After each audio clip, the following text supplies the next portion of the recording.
Okie dokie. Arky darky. Arky darky, everybody. Yoki smoky. Hello. Hello. Hello. Hello. Yes. Can I help you?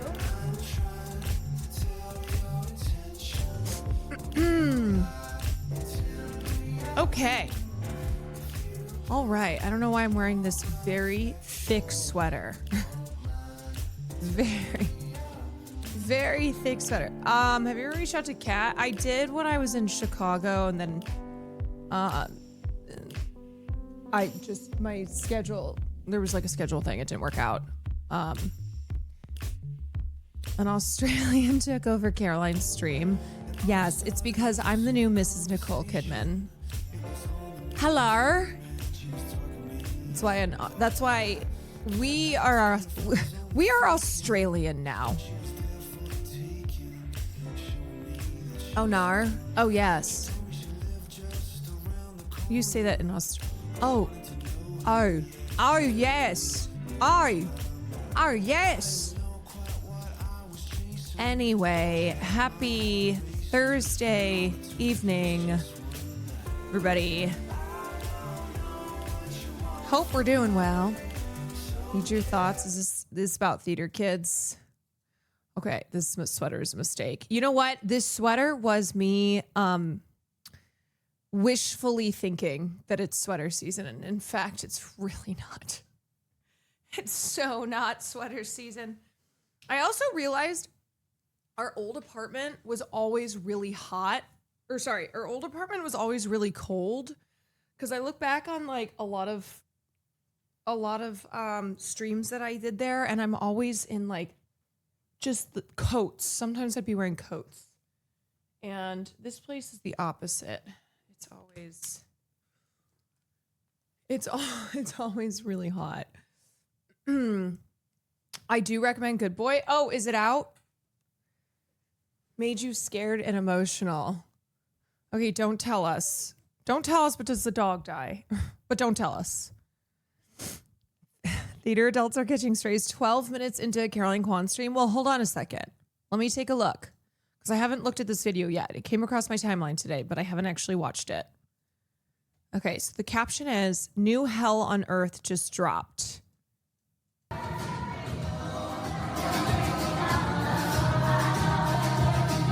Wait, I gotta go. Okay, wait.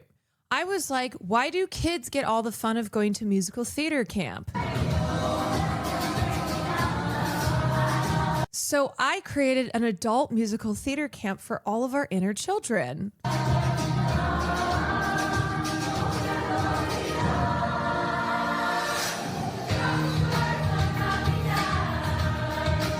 Camp sold out. 40 grown-ups spent a weekend together singing, dancing, and letting loose with their new theater-loving friends. And it was pure magic. Wait, I love this, okay? I fucking love this. You think that I'm going to shit on a musical theater camp for adults? Then think again. Okay, because what do I always say? Have an outlet. Embrace your inner creative child. Yes, the tie-dye shirts, whatever. Okay, I do love a tie-dye shirt. Everybody loves the tie-dye shirt. Everyone,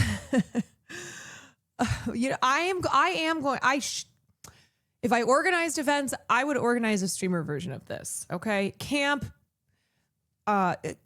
song. Low-key campy, but that's what it's all about. That's what it's all about.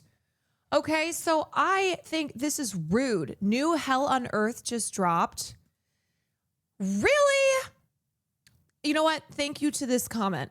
It's kind of funny you're judging them for finding their community while you use them to find mutual haters who go out of their way to judge and spread negativity. You had to save, find, and post other people having fun on a completely different platform. Yeah. Yeah, exactly. You know what this is? It genuinely, okay, this is the type of thing where, look, I like to make fun of things and be like, ew, what? But then there's a line, okay? And I think this is when your brain is too cooked, when you're too online, when you're too much of a hater, and when you just reject any and all instances of people just being spirited and having fun. Why are Twitter baddies so mean? What happened to the concept of kindness? This is what I mean. And I'm not trying to be all like cheesy and what, okay, I talk shit too, but it is the like lack of sincerity. That's what it is. It's people who are they are so broken down and so cynical and just, it went from hating certain things to just being a hater of all things. Just a hater of all things. Like, really, right now with everything going on, this is new hell on earth? Really? This is what we're calling new hell on earth? Is adults who are doing musical theater camp? Come on. People are more afraid of being perceived as cringe than anything else. Yes, and I think that's what this is, okay? I think that this is the area of like, ooh, it's cringe. Like, oh, look at how cringe they are. I would never do anything like this. I would certainly never embarrass myself in this way. I'm like, I don't think you would do anything. That's the problem. I think you would do nothing. And therefore, you will never be in a position for somebody on the internet to look at you then and go, oh, you're so cringe. Look at how like sincere you are. Look at how much fun you're having.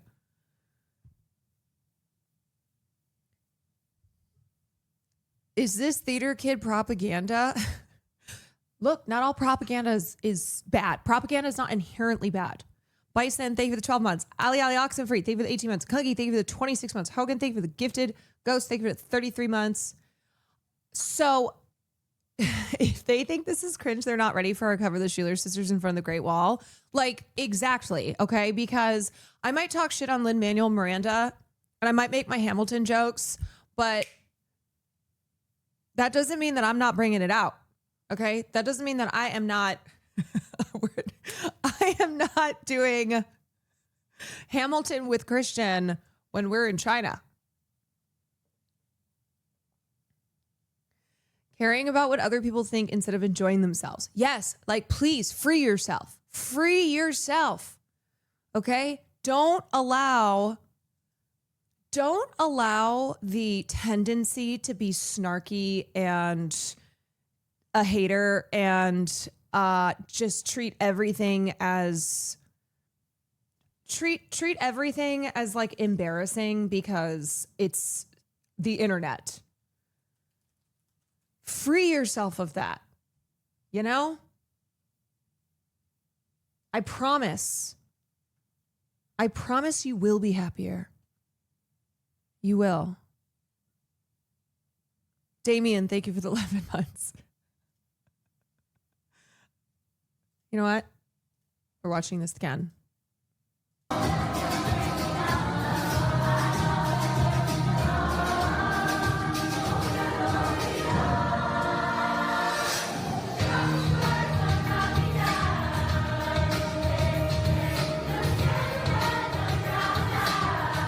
I'm not kidding you. If I could get my mom to do something like this, I would sign her up immediately.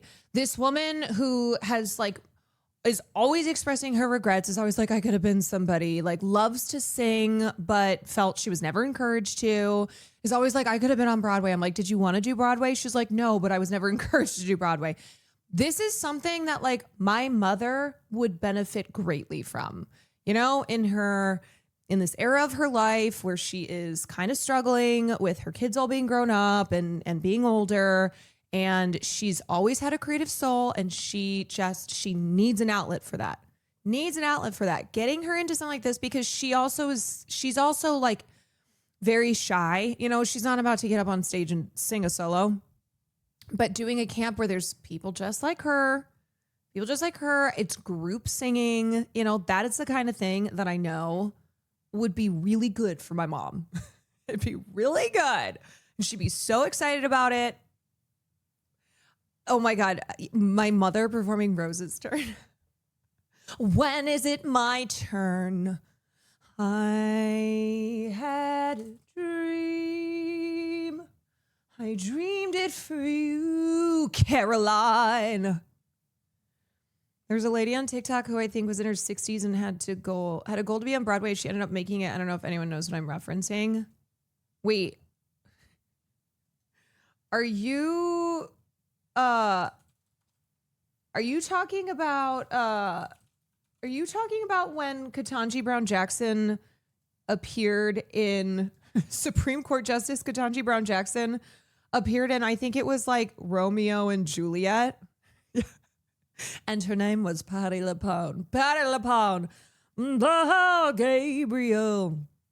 Is that the woman you're thinking of? Because if so, that's very funny to be like a lady on TikTok who I think was in her 60s. No, she was a normal person. Who the hell? Who the hell was it? I had spine surgery a few weeks ago. Your students have been helping me a lot during recovery. Thanks for making this downtown a lot less boring. Oh, I hope you have a quick and good recovery. And thank you for the 8 months. I'll get the link. I need it. You guys know I'm not on TikTok, so I don't know these things unless they make it over to Twitter or other places where I am. Okay, but anyway, it's these same people that spend their lives oppressing themselves and take that self-hatred out on everyone around them. I just honestly, I'm gonna be so for real too. I'm gonna be so for real. Also, Sky, I already know what you're linking. I already know what you're linking. We will look at it. There's so much bad shit that's happening, and so many people who are promoting evil. And like, there's so much AI slop and just bullshit in every corner. So forgive me if a group of adults wearing tie-dye shirts learning musical theater songs at a camp is not going to have me being like, yeah, that's the new hell on earth that's just dropped. Because there are plenty of hells on earth. There are plenty of hells on earth and hells on earth that are constantly dropping. And so, no, this is not one of them. Theater adults are going to sing in public spaces or camps wearing tie-dye shirts. Which would you prefer? How about both?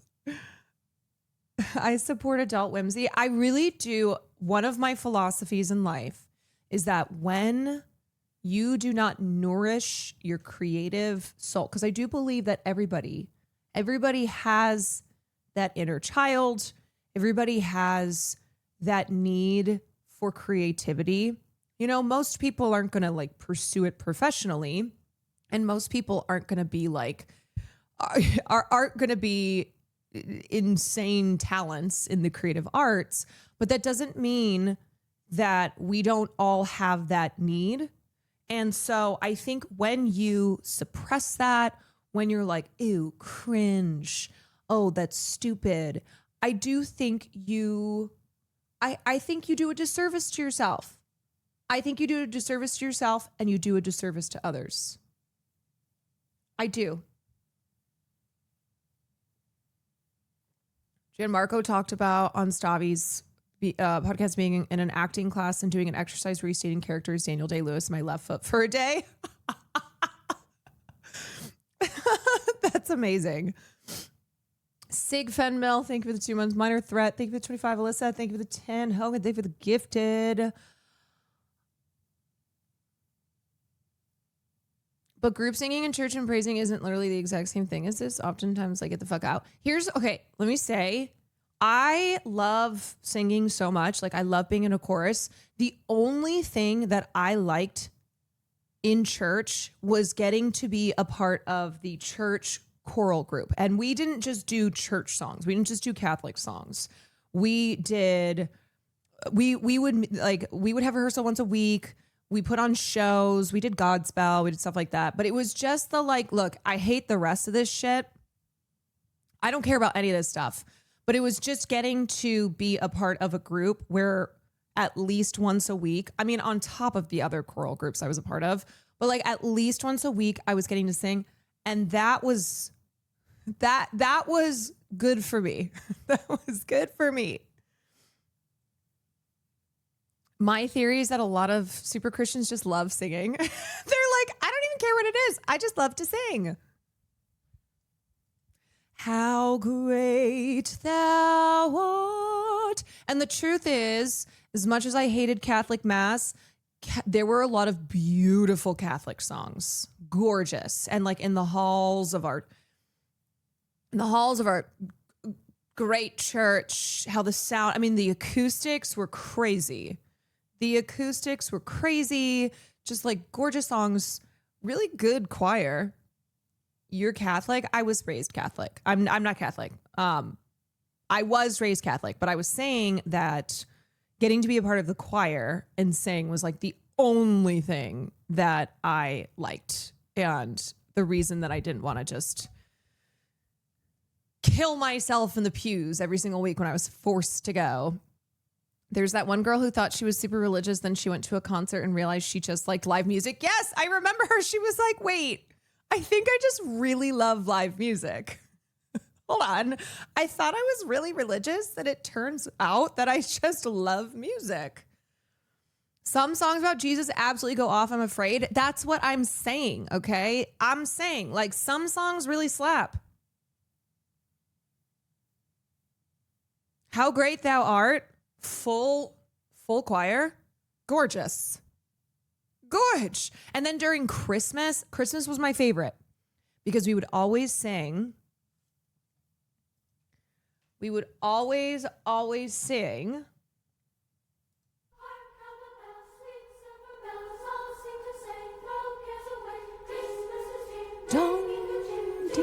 And the church was always so beautifully decorated. And the sound would just rise. Words of good cheer from everywhere filling the air.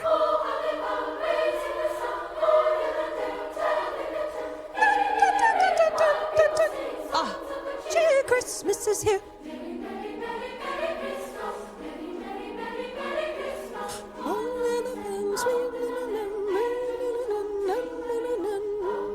I mean, this song is S tier.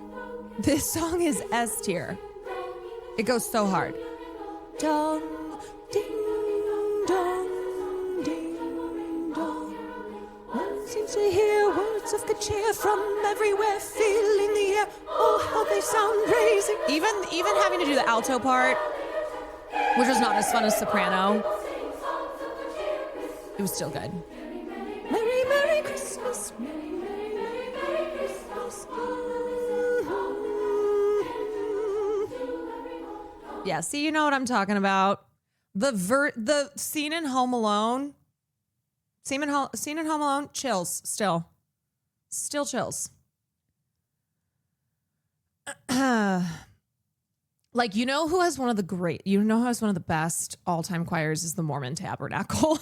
The Mormon Tabernacle Choir is one of the most prestigious and greatest choral groups. They go incredibly hard.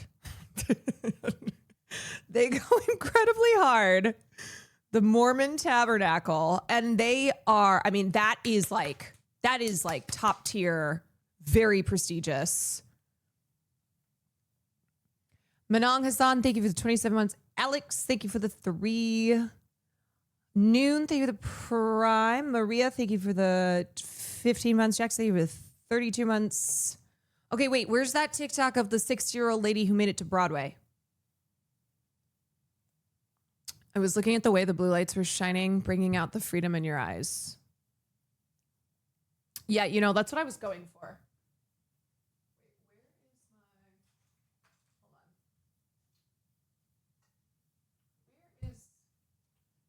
Shoot. I need my light change. changer so that I can actually bring out the blues in my eyes. Where'd this shit go? I don't know. Damn it. I was going to change my light to blue so that actually the freedom would show in my eyes. This is the lady that was talked about before. Oh, okay.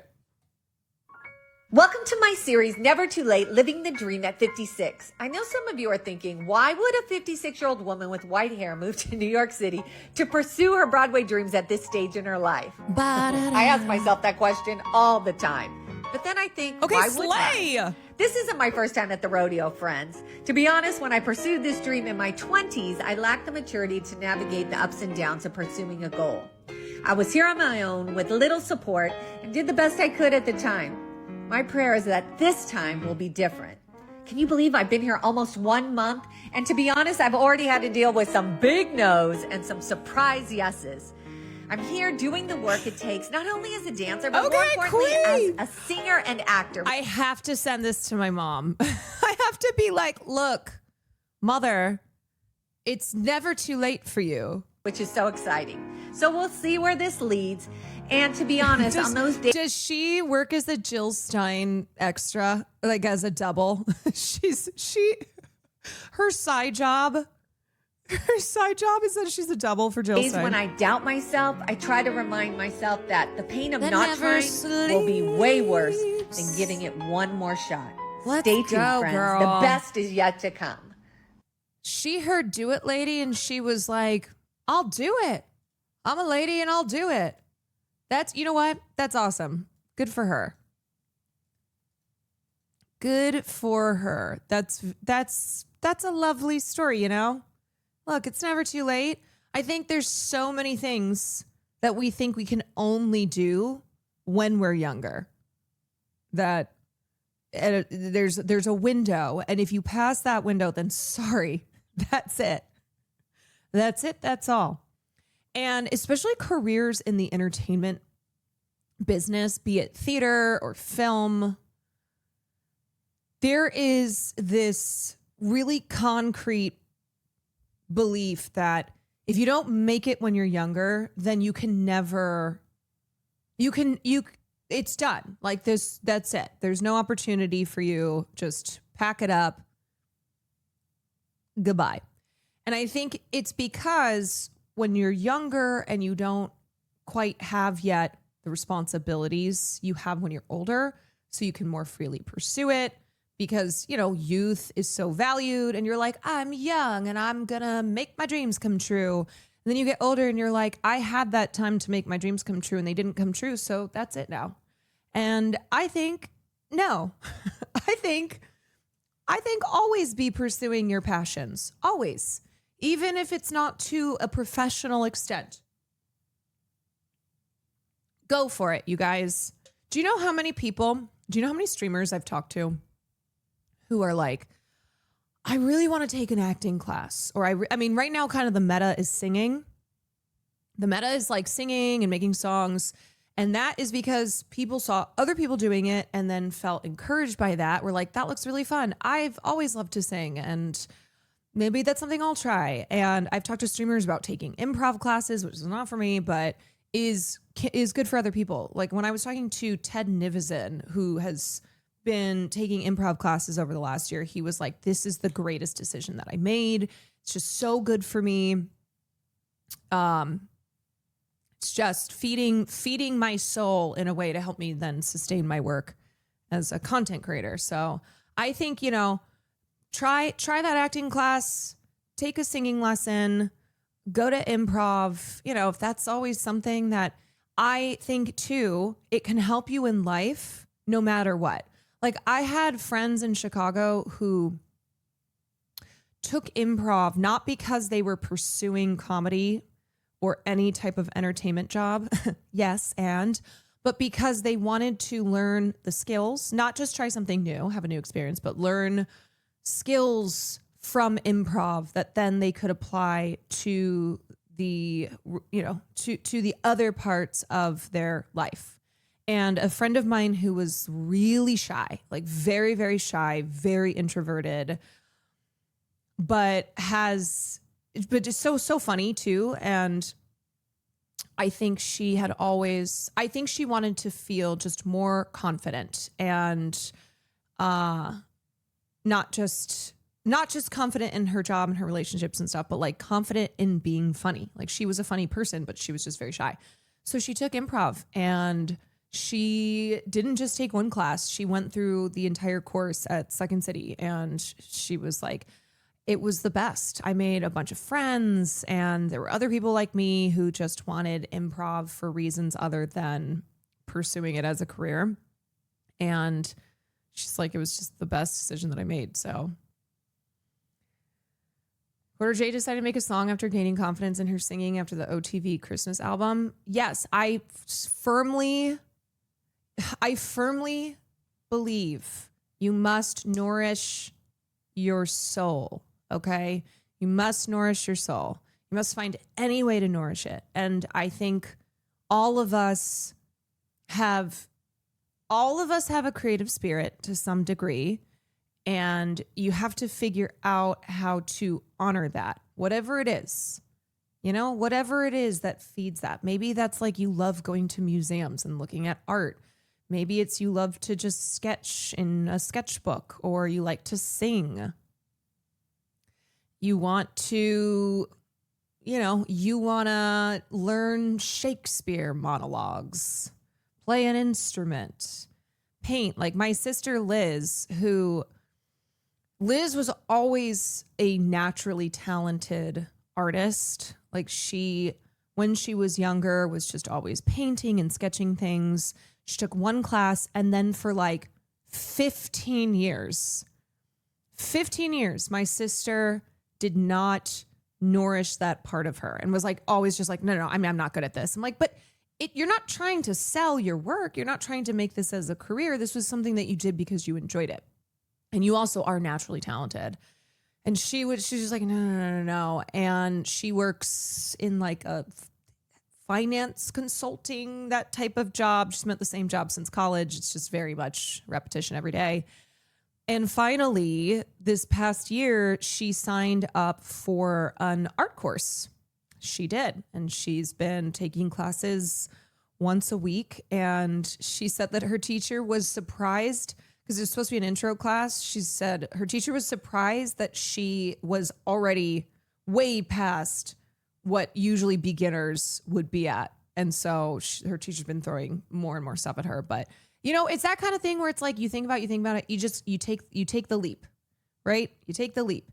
And hobbies are so important. And sometimes because of capitalism, your hobbies become commodified, and then you no longer actually have a hobby. It's now this is my job, and you can lose the joy from that as well. So I think just making sure you always have something for yourself, right? Making sure you always have something for yourself, so you don't have to just look at everything as like, well, it's got to be a business. I can't just do this because if I'm not making money from it, if this isn't a business, then it's a waste of time. I'm 30. Is it too late to start streaming? How old was I when I started streaming? How old was Will when he started streaming? I have a corpo job and free nights and really want to, but everyone here is like early 20s. And everyone older seems like they've always been on here for years. Yeah. Mike was 35. Mike was even old. Yeah. There are people in their 30s. Okay. All right. You guys got jokes. Okay. You guys got jokes. I was 30 years old when I started streaming. Will was 30 when he started streaming. Mike was 35. Like, there are definitely people who start later as opposed to what you think. You think everybody on the platform is like 22 years old. That's phase. Okay. Don't confuse phase. Don't confuse phase with all of us, with the rest of us. Dank Techno, thank you for the bits. Is there a chance of Claire Obscure? I don't know. Not sure. I don't have an answer. Windflower, thank you for the 9 months. This next month, we're in October. It's all going to be horror. Wallaby Beatles, thank you for the 23. Lou 9 Milk, thank you for the 3 months. Carlos, thank you for the 34 months. Using the next decade as prep for my streaming career. Great. There you go. I have friends too who they stream just because they play video games anyway after they're done with work. And they're like, might as well just go live. And it's just a fun thing. You know, they still have their jobs. But they stream because they're like, I'm going to be gaming anyway. So even if I have like 2 people in here. Okay. All right. Things to talk about today. Cutie McBitty, thank you for the 2 months. Things to talk about today. We are going to talk about some Hollywood stuff. We're going to cover the Jane Fonda relaunch of the free speech group that was started by her father in the 50s. Also, the Hollywood backlash to Tilly Norwood. And then also we're going to cover maybe one of the worst things I've ever read. One of the worst things I've ever read, which of course was written in the Free Press. We'll also be talking about the official Free Press sale, which was $150 million. And Barry Weiss has a new fancy title as well. So not just $150 million, but a new title. We'll touch on the government shutdown. Bill Burr has responded in regards to the backlash over him performing at the Riyadh Comedy Fest, the flotilla update. Surprise, surprise. The activists have been kidnapped. I heard Tilly is MAGA. Tilly called me a slur. She did. Have you seen what the guy who made Tilly looks like? I thought it was, the woman who owns the company is Aline Vandervelden. She's the one who launched, she's the one who founded Particle 6, and Particle 6 just launched an AI talent studio called Jacosia. And that is what is going to be creating this new generation of artificial intelligence talent. Okay, so lots of stuff to talk about. Also, speaking of FaZe, did you see FaZe Add Up just donating 10% of his subathon revenue to children in Gaza? I did see that, which I think it's really great. You know, the fact that more streamers are talking about Palestine, doing what they can for Palestine. So that's a dub. That is a dub. Momo's Bowby, thank you for the 9 months. There's only room for one Tilly in Hollywood, and it's Jennifer Tilly. Tilly Norwood, move the fuck aside. I've also seen TikToks of people being like, tell me why Tilly Norwood looks just like me. people making TikToks being like, this is me. Tilly Norwood stole my face. Okay, so let's start off by talking about, actually, wait. Hold on. Before we get to that. Let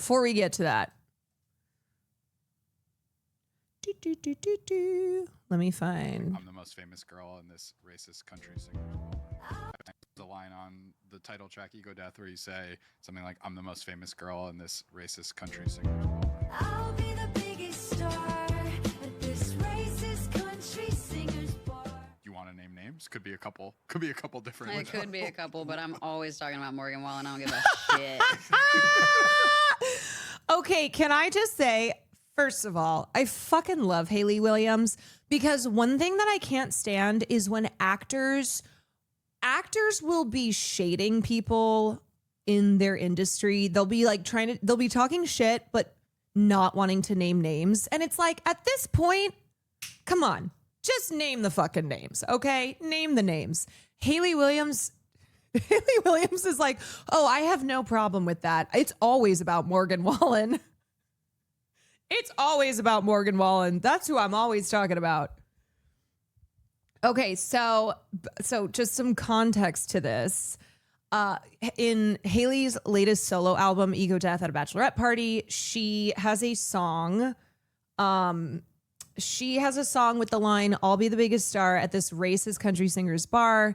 And she is talking about Morgan Wallen, obviously. I mean, well, not obviously. That could go for quite a few. But I think she has before called out Morgan Wallen. And I think, didn't we talk about that when we were listening to her album? I'm sure we were like, this has to be Morgan Wallen. Like, this has got to be. To quote Kendrick Lamar, fuck sneak dissing. If I catch flight, it's going to be direct. Thank you for sharing that doc last night. You're welcome. We thought it could be Jason Aldean. Yeah, I mean, I guess there is more than one racist country singer who has a bar. Who is Morgan Wallen? Okay, so Morgan Wallen is one of the biggest country stars, if not like the biggest male country star right now. He was on video a couple years ago using the N-word, and he's the guy who after he did SNL, he left the stage before the show was even done and then posted the "Take Me to Get Me Back to God's Country," which now is one of my favorite things to send people. Like, if I'm somewhere where I don't want to be, I just send a friend that screenshot from a private jet, by the way, like a picture of the private jet that he's flying. He's leaving New York on, saying, get me back to God's country, which is now my favorite thing to say. Like, get me back to God's country. And by that, I mean my couch. God's country being my couch. So yeah, that is Morgan Wallen, a very successful country singer who Haley Williams does not fuck with. He also like threw a chair off a bar roof, shit like that, just getting intoxicated in public and doing those kinds of things. Speaking of country stars, Nicole Kidman retires drag king persona Keith Urban.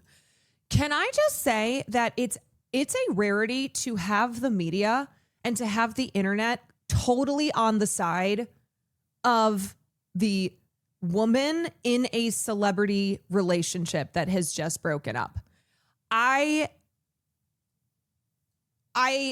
can't believe it because it so rarely happens, but also, one, Nicole is the people's mother. It's Nicole Kidman. Everybody loves Nicole Kidman. She's the greatest. It's Nicole Kidman. And two, because immediately shit already came out that had Keith Urban looking bad. And I think because when the news was announced that Nicole and Keith were separating, there was already an assumption that it was Keith's fault, that it was definitely something that Keith Urban did. Is woke back? I don't know. I don't know if woke's back or it's just because Nicole Kidman is the AMC lady and everyone's like, that's the AMC lady. People are like, hold on, you're not going to do that to my AMC lady. Okay, anyway. Find me at Whole Foods, bitch. I don't care. The line on the title track, Ego Death, where you say something like, I'm the most famous girl in this racist country singer's bar. I'll be the biggest star at this racist country singer's bar. You want to name names? Could be a couple different It ones. could be a couple, but I'm always talking about Morgan Wallen. I don't give a shit. Find me at Whole Foods, bitch. I don't care. The line on Oh, I love her. I love her.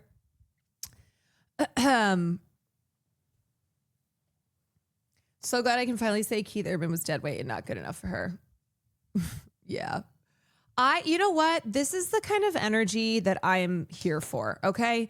I am here for celebrities, just unless they're Nicki Minaj. All right, Nicki Minaj, somebody has to stop her. It's enough is enough. We are so far past. We are so far past it being enough. Nicki was on Twitter calling Cardi B's daughter a little girl. This is a child. Nicki was calling her a roach and a monkey. A 6-year-old child. Calling her, like saying she's ugly and calling her a roach and a monkey. Yeah, that's where Nicki is. That's where she's at. She just, I said this yesterday, but I think Nicki is like 2 steps away from reaching Kanye West territory. I just worry that if someone in her life does not get her, is she not already? The reason that I say like not fully Kanye West territory, because she hasn't reached the levels of like saying death con the Jews, you know? She has said really terrible things. She has said really terrible things. But as far as like Kanye's just full on embracing being a Nazi, you know, like putting a swastika on his shirt, expressing his love for Hitler, just doing that kind of shit, huffing laughing gas.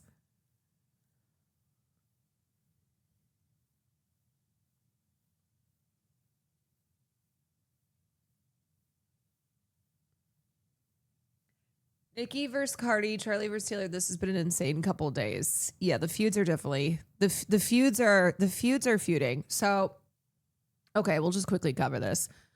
Oh, brother, Nicki Minaj and Cardi B are feuding again. It's gotten really ugly since Monday. The two women have been going back and forth. And what sucks is that if Nicki Minaj had not been so insecure and so jealous about other Black female rappers, they could have teamed up.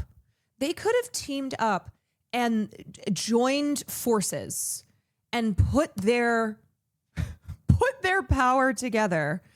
And instead, what this is internalized misogyny. This is, no, it can only be me.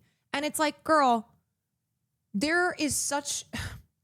Men dominate this industry still.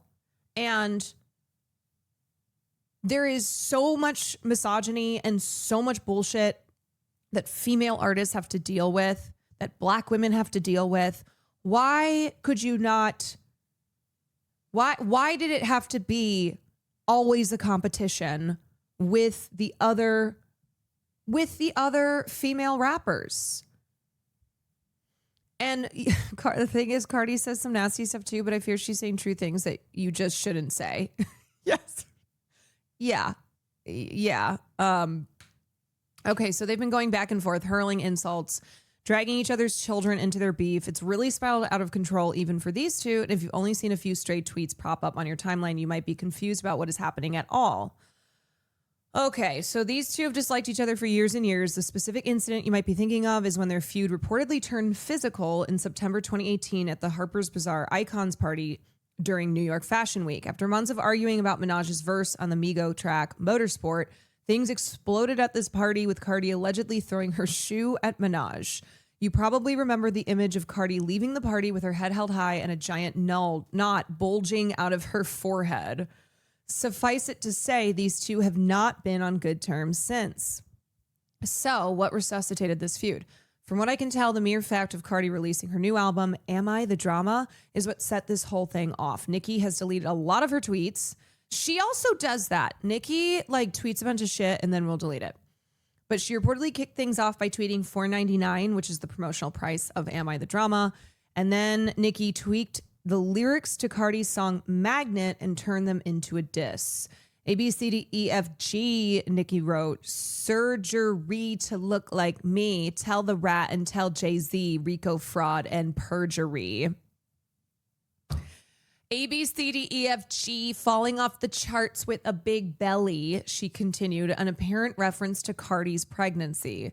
Running trains, barefoot, still smelly, still you could not outsell me. Like, girl, just stop. Just stop. Not everything has to fucking be about you.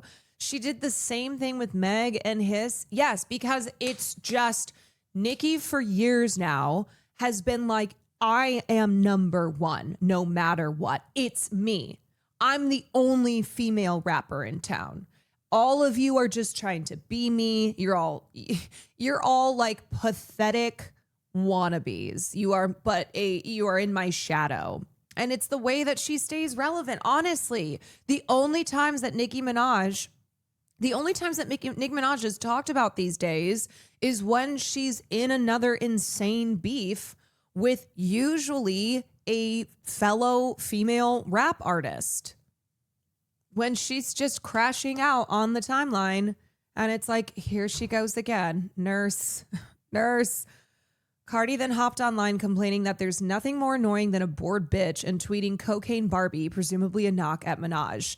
She then shared her own updated version of Magnet lyrics that included a reference to Minaj's brother Jelani Mirage, who's currently in prison after being found guilty of raping his 11-year-old stepdaughter. And that's the other thing. If I'm Nicki and I'm surrounded by pedophiles and rapists, I'm probably keeping my mouth shut. If I have the husband and brother that Nicki Minaj has, I'm probably going, you know what? I don't need the heat. Minaj continued her offensive, repeatedly calling Cardi Barney and sharing AI images of Cardi as the purple dinosaur. Eventually, Cardi told Nicki to act her age. Why do you keep bringing up my album? It's not the gag that you think it is, Cardi wrote. You've been in the game for like 16 years. You need to compare yourself to your peers that started around your time. Rihanna, Taylor Swift, Drake. Those are the numbers that you need to be competing with, and you can't because you're doing lower than all of them. I was in high school when you came out. What the fuck is you comparing yourself to me for? It's true. She's like, girl, times have changed. This is not the same industry as when you were coming up. What do they say about each other's kids? This is where things get really upsetting. On Monday, Minaj tweeted, raw dog and pregnant with the fourth babe, Barney B, BV, HPV, allegedly. This was the final straw for Cardi, who's currently pregnant with her fourth child. Her first was Stefan Diggs. She claimed that Minaj had to go to fertility doctors because she couldn't reproduce from all them perks scrambling your eggs. God. Not allegedly, Lord protect my babies. Minaj then wrote a lengthy post denying that she had fertility issues. Like it's got nasty. It's got nasty. That she had fertility issues and shaming Cardi for her pregnancies in language that I honestly cannot bring myself to type here. She then took a serious tack, admonishing Cardi for using infertility as a jab before pivoting to juvenile insults and calling Cardi's 7-year-old daughter Culture ugly. Can you imagine that you're 7 and an adult woman is calling you ugly because she's mad about your mom's album?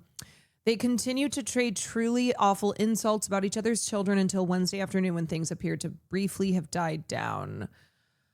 Are Lotto and JT involved in this? No. In the middle of her tweets about Minaj, Cardi was also dealing with the fallout of a leaked phone call she allegedly had with Ice Spice's manager, James Roseman Jr. That's why there's a bunch of tweets where Cardi is talking about a guy named James.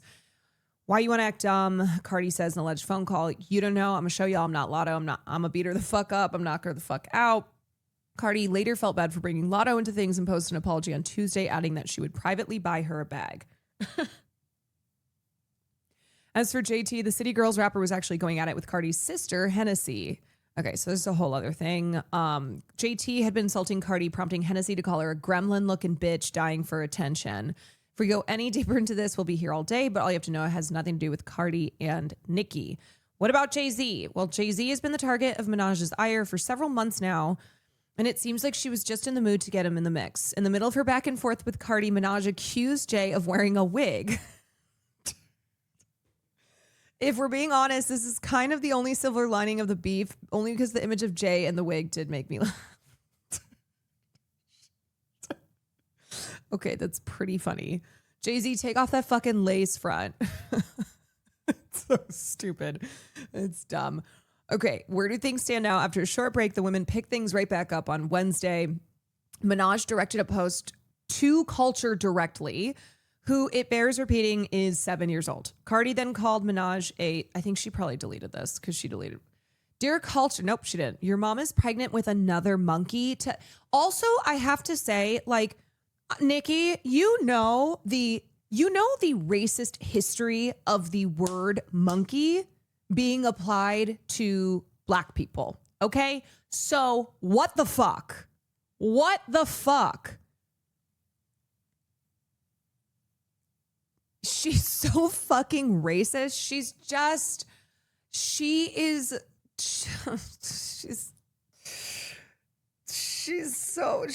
so awful. She's so awful. So awful. The gag is that she was jealous of a little baby boy simply because his hair was longer than all 4 of you bald monkeys put together. Jesus Christ. Calling Black kids monkeys. Really? Nikki? Really?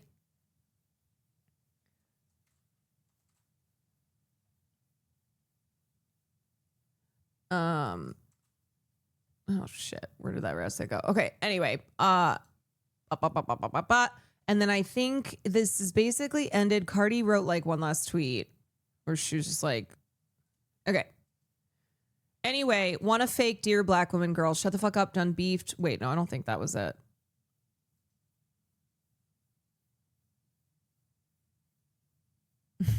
Dear Annika, Tanya, Mirage, this is my last time responding to you because this past Twitter now, I gotta see you, but first I'm gonna tell you the truth.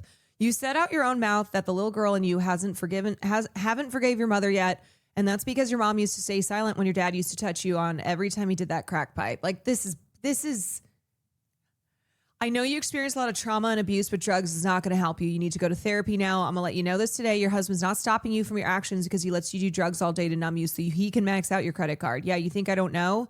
Them queens, Nikas, that you be letting in your house every time you kick them out, be coming and spilling your tea in the hood, but I'm going to be the realest person to ever tell you need to get help. She's talking to Nicki Minaj. You need to heal that trauma. Oh no, should I have not? I thought she was calling her Nikki. Oh, sorry, my bad. I thought that this was,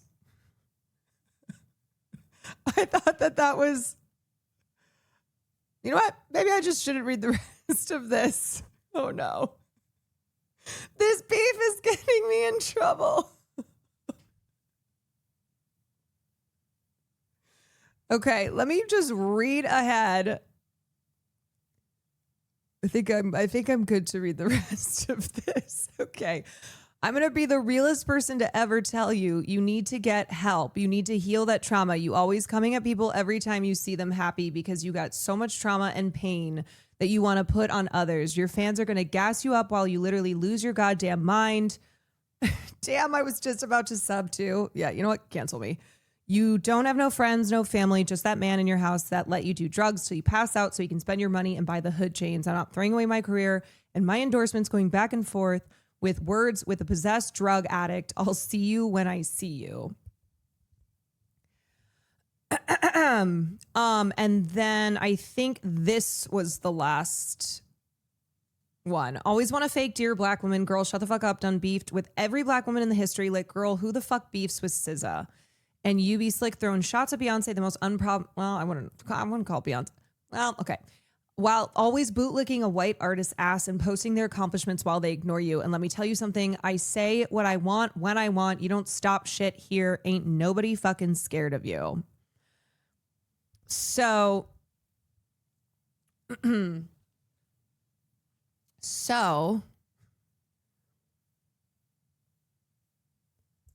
I hereby give you the pass. No. Nope. This, as I say every time, there is a new, but not even new, because Nicki and Cardi have been beefing forever. Nicki Minaj is haunted by the fact that she no longer has the relevancy that she once had, that she no longer dominates the way that she did. She is in her 40s, which no big deal, except that there are younger women now, like Meg, like Doechii, who have come along. And so this is also a classic case of older women rejecting younger women's presence because she cannot stand to see younger, therefore like hotter, newer artists in this space that she feels she was like and still is the queen of. That Nicki looks at herself and is like, none of you will ever be me. But there's just so she is so warped. She's so warped by her jealousy. And so now the only times that you're hearing about Nicki is when she's going after a female rapper. Also Jay-Z. Gotta be for real. I'm not going to defend Jay-Z. I don't give a shit to defend Jay-Z. But as far as her like constantly attacking female rappers when they release new albums, when they win awards, whenever, like anything to do with their careers that she just cannot stand to see. Thank God they aren't her, because Nicki's sound is stuck in a specific time that doesn't stand the test of time. Yes, I mean, the industry has moved on. Like culture has moved on. This is not, mid-2000s Starships. This is not, the Nicki Minaj sound that was huge when she was, when it was mid-2000s. But now there are more rap. And also Nicki was not the first. That's what's crazy to me, is that Nicki still acts as if she was like truly, truly OG, right? She completely ignores people like Lil' Kim. She completely ignores people like Lil' Kim, Missy Elliott. Hell, Queen Latifah. She's beef with Lil' Kim too. Of course she has. Of course.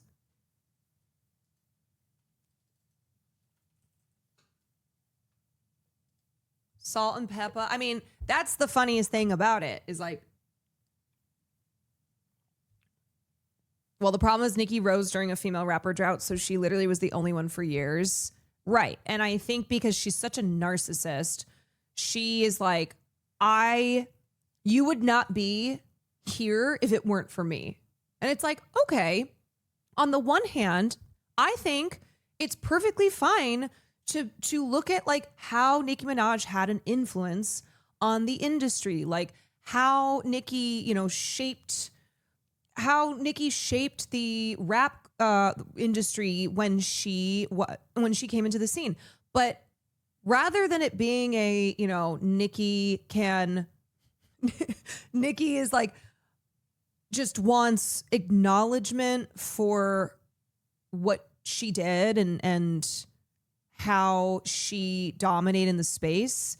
It's like she wants to be the only one. And I think she recognizes that she is no longer relevant like she was, that she is, in harsh terms, washed up, She's no longer in her prime, not just career-wise, but also, as I said, it's like you strip all that stuff away too.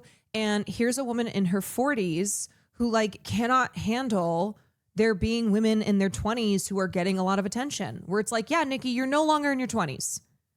You're no longer in your 20s. That's what happens. You get older. Everybody gets older. There's always going to be younger people. There's always going to be a 20-year-old.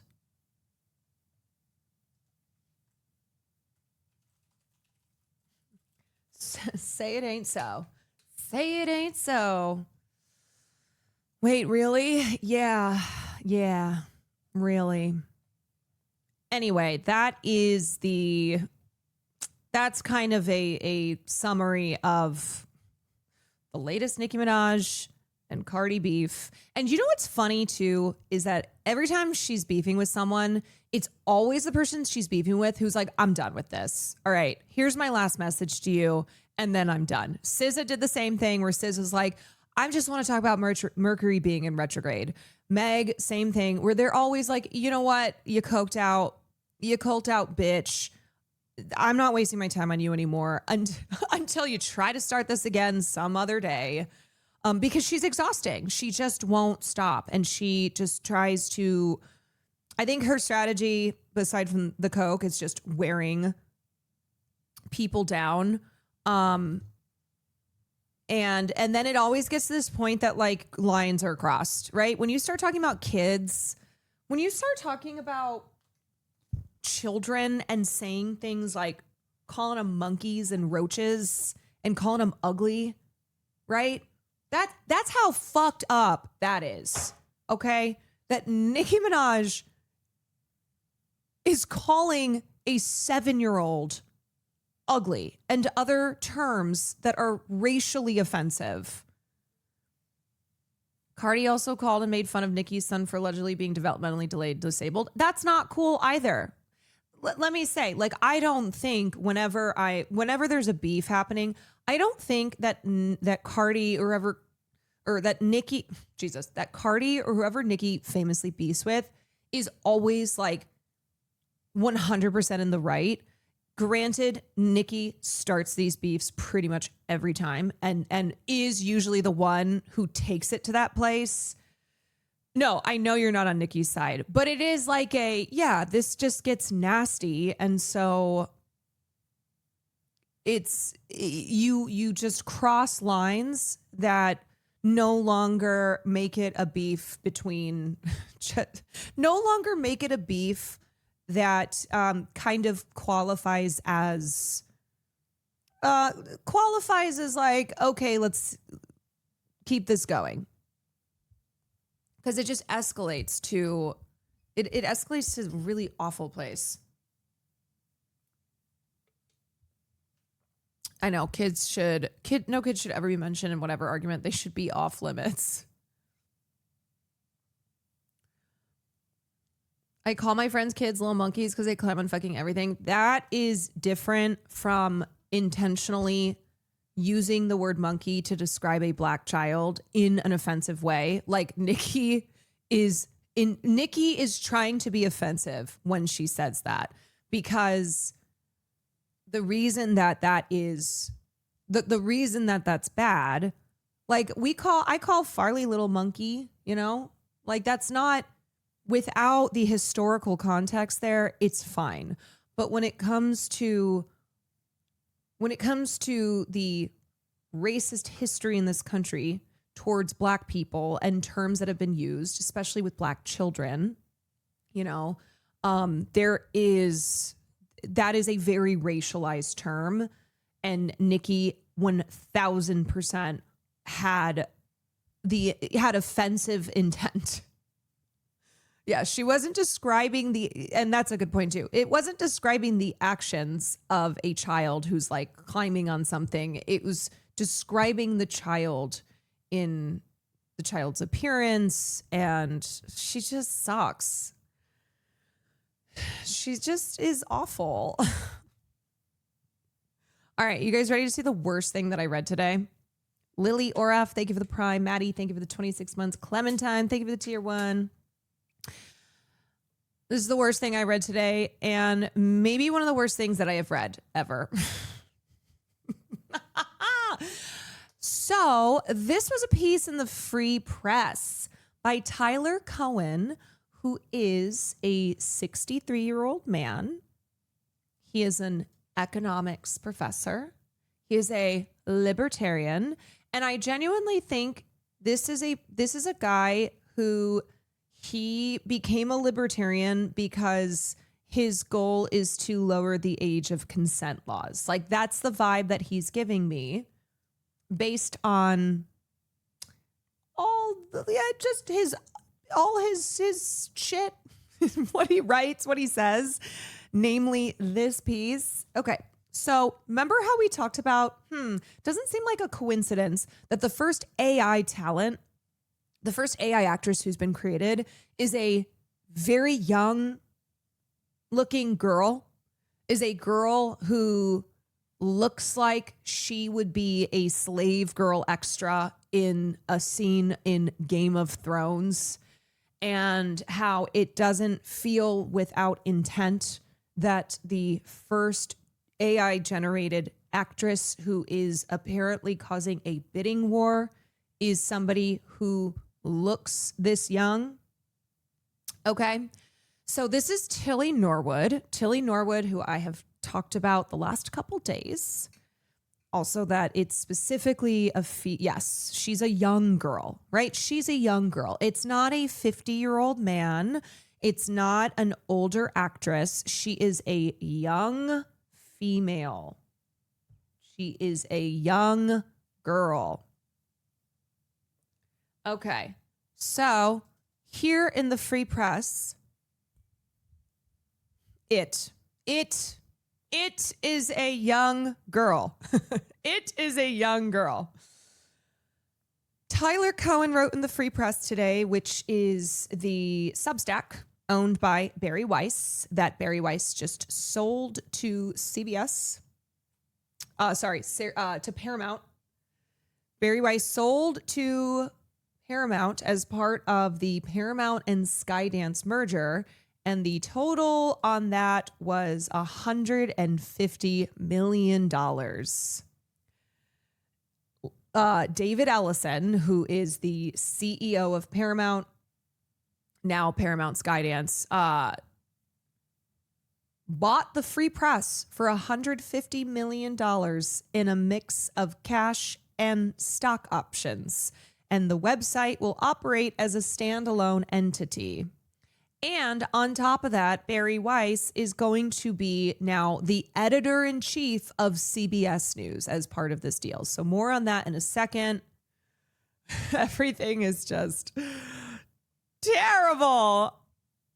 It's bad. It's bad. Okay, more on that in a second because I just wanted to show you this, which is an example of what $150 million buys you. My favorite actress is not human. Tilly Norwood doesn't need a hairstylist, has no regrettable posts. Are you ready? And if you wish to see a virgin on screen, this is one of your better chances. That's because she's AI.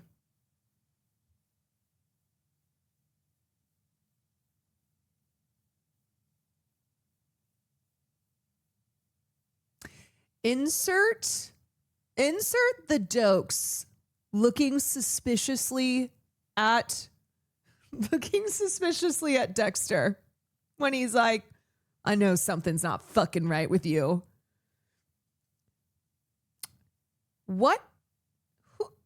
If you wish to see a virgin on screen, this is one of your better chances. This guy is like quintessential 60-something-year-old libertarian dude who is talking about like virgins. And then I also found this.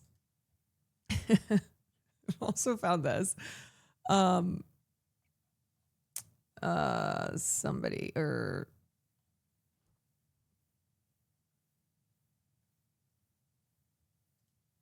hold on.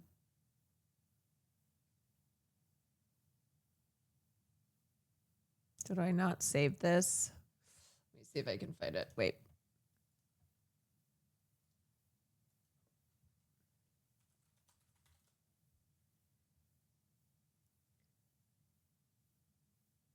There was something.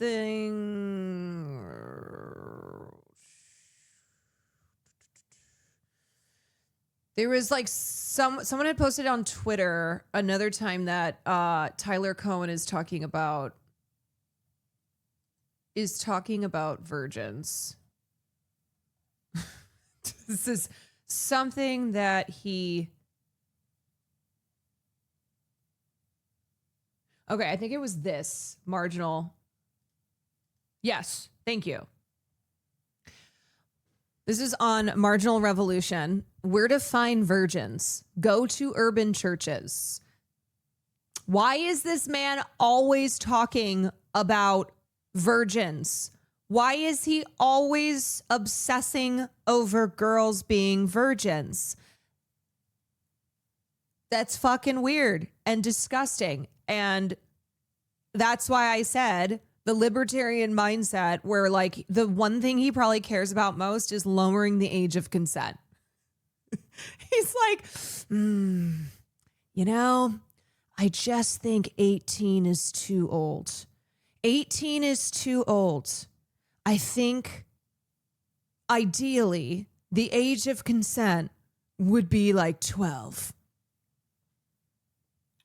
Need the dope. We need a jokes emote. We do. We need a jokes emote that we can just spam whenever this shit happens. The man who would be Thursday opines, look for someone at a church in an urban area. For example, evangelicals in downtown Toronto are there because they really believe, while those in rural Alberta perhaps less so. He also adds and explains why. Find yourself a cute but not spectacular 22-year-old with a bachelor's degree. So remember how I often always say that whenever men are polled on what the ideal age of a woman is, it doesn't matter how old the men are. 20s, 30s, 40s, 50s, 60s, 70s. It doesn't matter. The ideal age for men is 20 to 22. 20 to 22. They're like, yes, that is the ideal age of a woman, even if I, a man, am like 80. So find yourself a cute but not spectacular 22-year-old with a bachelor's degree. P.S. The biggest indicator that a girl is a virgin is her insistence that she wants a guy who's a virgin himself. Fucking gross, dude. Gross. And may I remind you what this man looks like? Okay? May I remind you that this is who's talking about virgins. This is who's placing a lot of emphasis on how great it is when young girls are virgins. So I can't remember who it was that tweeted, but it's like Tyler Cohen has only seen one movie and it was The 40-Year-Old Virgin. Ew, ew, ew, ew, ew. Also, just shave it, dude. Just shave it. He wants virgins so they have no reference for how bad the sex is. He's married. That's what's crazy. Tyler Cohen, he is married. His wife's name is Natasha. Yeah, he's fucking married.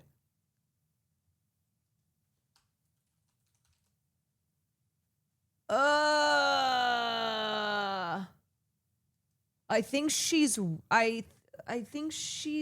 Russian. I don't know. I really don't know. What's the age gap? I don't know. Maybe it's not a big enough gap, and that's why he's just over here like, oh my God, Tilly Norwood. Oh God, she makes me feel alive. She makes me feel alive. Also, so gross to say cute but not spectacular. I mean, every word out of this man's mouth just makes me want to die. Okay, so my favorite actress is not human. Also, idiot. Like, what is she? Hasn't been in anything. She's okay. Tilly Norwood doesn't need a hairstyle, has no regrettable pose. If you wish to see a virgin on screen, this is one of your better chances. That's because she's AI. Like, I just can't get over this line. I'm sorry to read it again, but who watches something and is like, man, I really want to see a virgin on screen? Anybody who thinks that way needs their hard drives checked. If you put something on because you're like, really want to see a virgin, you're like, you know what I love in my TV shows? When teenage girls are virgins. And when I know 100% that they're virgins, they need to 100% be virgins. Yes, Dokes. There we go. Sus Dokes.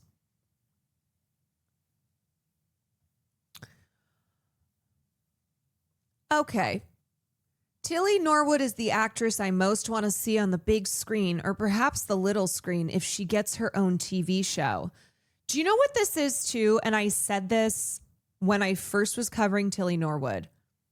This to me feels like, you know what? We want to have a girl who looks 15 and put her in situations that are very sexual, but we don't have to, we don't want to have to worry about like laws and industry regulations and all of the boxes that we have to check. And so, you know what solves that? An AI actress, because she's not a human being. We don't have to worry about any of that stuff. We can just do anything that we want. Anything we want.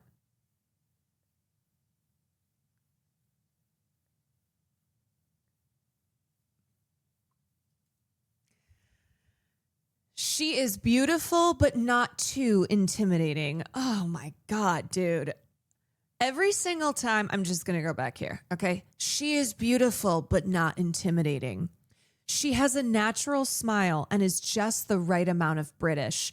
A touch exotic. Really? Exotic? Because she's British? A little bit? Just the right amount of British? What does that mean? A touch exotic, but still familiar with her posh accent. Her Instagram has immaculate standards of presentation. Yeah, is the exotic in the room with us? Also, this is the type of guy who never should use the word exotic. Take it from me, okay? When I was growing up, when I was a little girl, men who looked like this would call me exotic. They would be like, what's your name? What's your real name? You're so exotic. You're so Oriental. I love Oriental girls. Where are you from? You're so beautiful. You exotic Oriental little Chinese girl. Like when I was a teenager, over and over again, this exact type of man looked like this. Similar, just the Tyler Cohen archetype would say the creepiest, most fetishizing shit to me. And I'd be like, my name is Caroline. And a lot of times, like, I'd have to serve them if I was a waitress. Like, I remember working in a country club and a group of old men, I was 17 years old, group of old men, all like Tyler Cohen, were like, oh, well, what's your real name? I said, my name is Caroline. They said, no, what's your Oriental name? Like that kind of shit. And I was like, oh my God, can I just spill these drinks all over them and then walk out? Please. Please.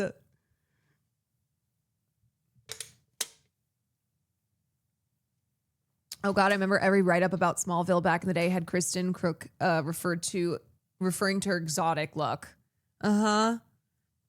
Yep. So Tilly Norwood is exotic because she's just the right amount of British. If you do not know, Tilly is not an actual human being. It is an AI creation. And recently, several agents have been bidding for the right to represent her. They think Tilly will be a hot property, and this time around, you can interpret that term literally. Tilly was concocted by actress, comedian, technologist Aline van der Velden working through her AI company, Shikosha. Van der Velden is quite real. She's a Dutch actress and has a master's degree in physics. And then it goes on, but I am certainly not going to be subscribing to this. So I think just that little bit there, tells you full body chills in the worst way possible.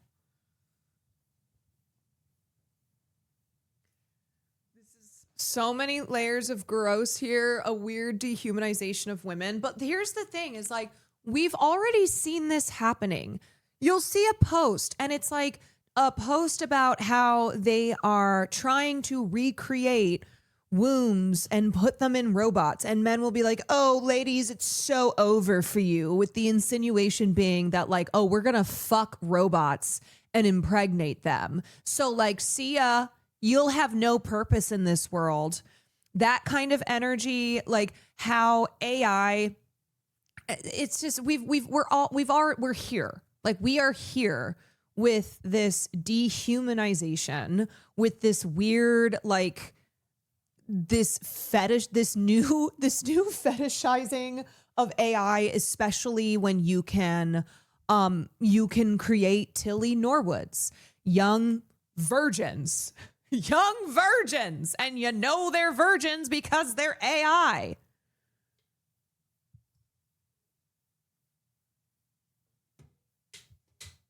Ugh, gross. And then on top of that, I just cannot fucking believe. I cannot believe that Bari Weiss, who the reason that Bari Weiss got into journalism is because she could not stand her professors in college being pro-Palestine. And Barry tried to get him fired. Like, she has been a vindictive piece of shit, a pro-Israel vindictive piece of shit since she, all the way back to college. And I'm sure before that as well. But anyway, so Bari Weiss, make no mistake, if you already thought like CBS was friendly towards Israel, under Bari Weiss's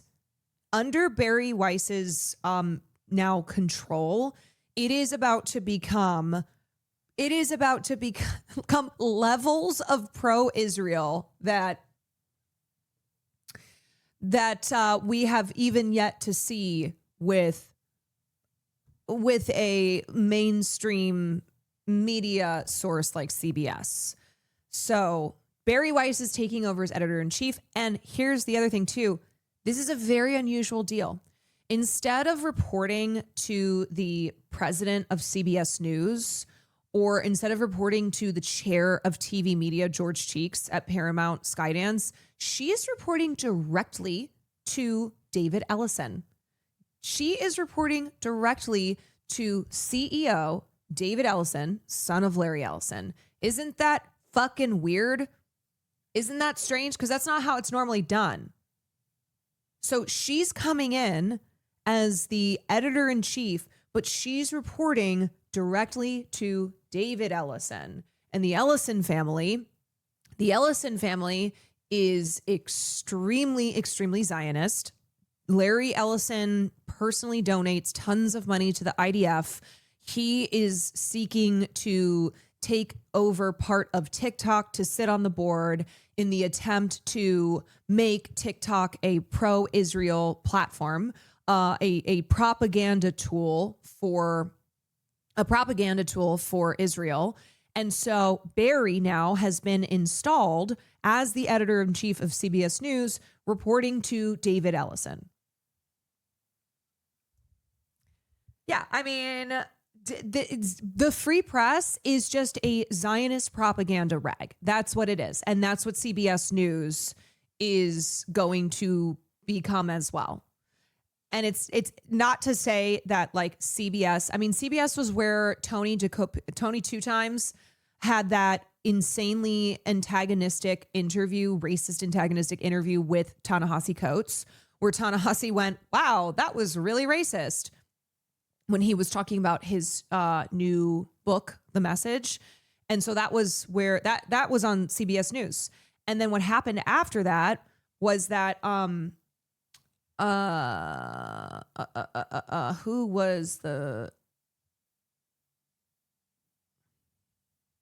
Adrian Rourke, the president of the News Decision at the time, rebuked de Copiel in an all-hands meeting on October 7th, the 2-year anniversary of Hamas's attack on Israel, saying his work didn't meet the standards of the network. Do you think that that kind of thing is going to happen under Barry Weiss's control? Barry Weiss, who's reporting directly to Ellison?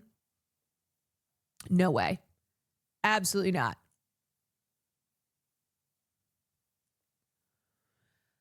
The free press is a joke. Okay. The free press is a fucking propaganda rag. It's not even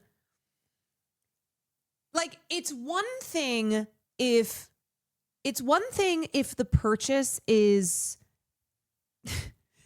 if the purchase is something that, yes, is still it's like unserious journalism, but extends beyond a Substack and extends beyond, like, Barry Weiss and the people who write pieces for the free press. It's not even good. Like, it's not even good propaganda. You know what I mean? Like, it's very, it's a lot of it is so juvenile. It's just a really unserious place over there. Easily number one worst Nepo baby ever.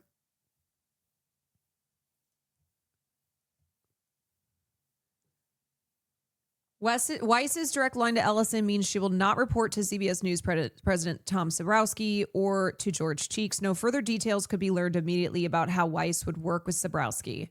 Insiders said the hiring of Weiss cast doubts on speculation about the possible return of former CBS President David Rhodes to the network, with one source saying their job candidacies were an either-or situation. Sources told the Post that Weiss could be a strong counterpart to Sabrowski, a former Good Morning America executive who's regarded more as a production wizard than a journalist. Others said they expect it will only be a matter of time before Weiss, who has emerged as a leading voice against anti-Semitism and the woke elites in mainstream media, zeroes in on Sabrowski's job. Barry is extremely ambitious. Tom had better watch out. As previously reported, Paramount Skydance is expected to acquire the Free Press in a deal valued at around $150 million. Do you know what this shows? That as long as you suck up and play nice with your benefactors and go, hey, we both have the same goals here. Our goal here is to continue attacking wokeism in America and to ensure that we have we provide a strong front in the propaganda battle for Israel. So, hey, you and I, we're linked on this.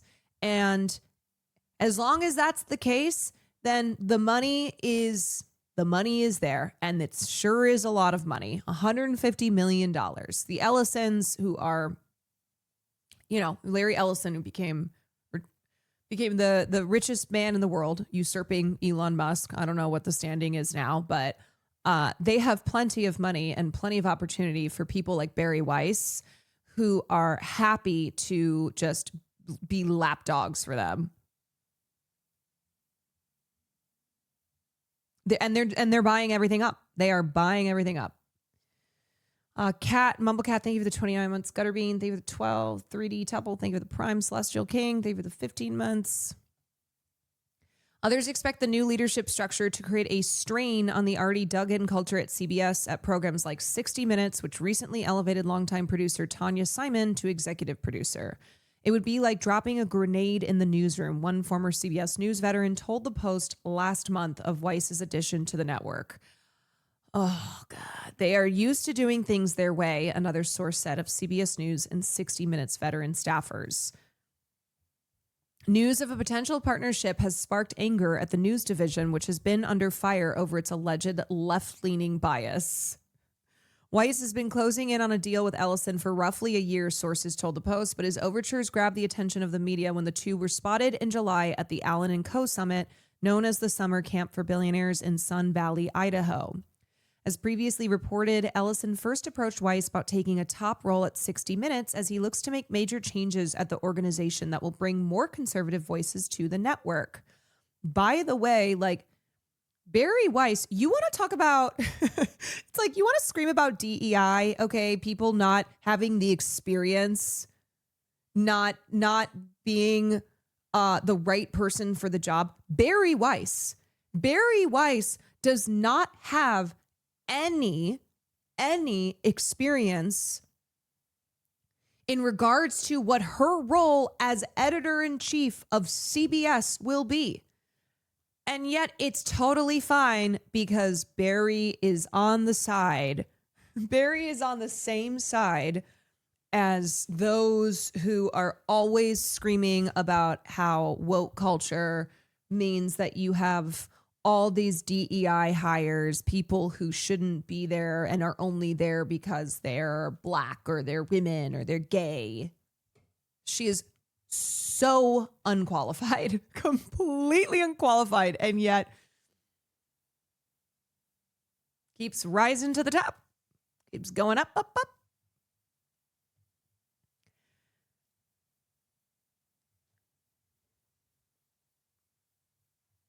Ay, ay, ay.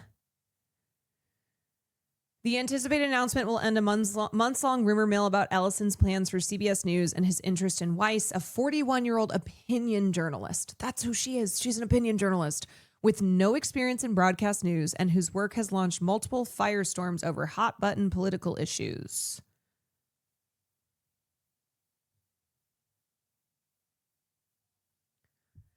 Ay, ay, ay.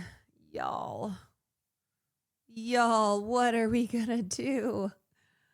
Barry Weiss, it could not be a more loathsome person. She is so loathsome.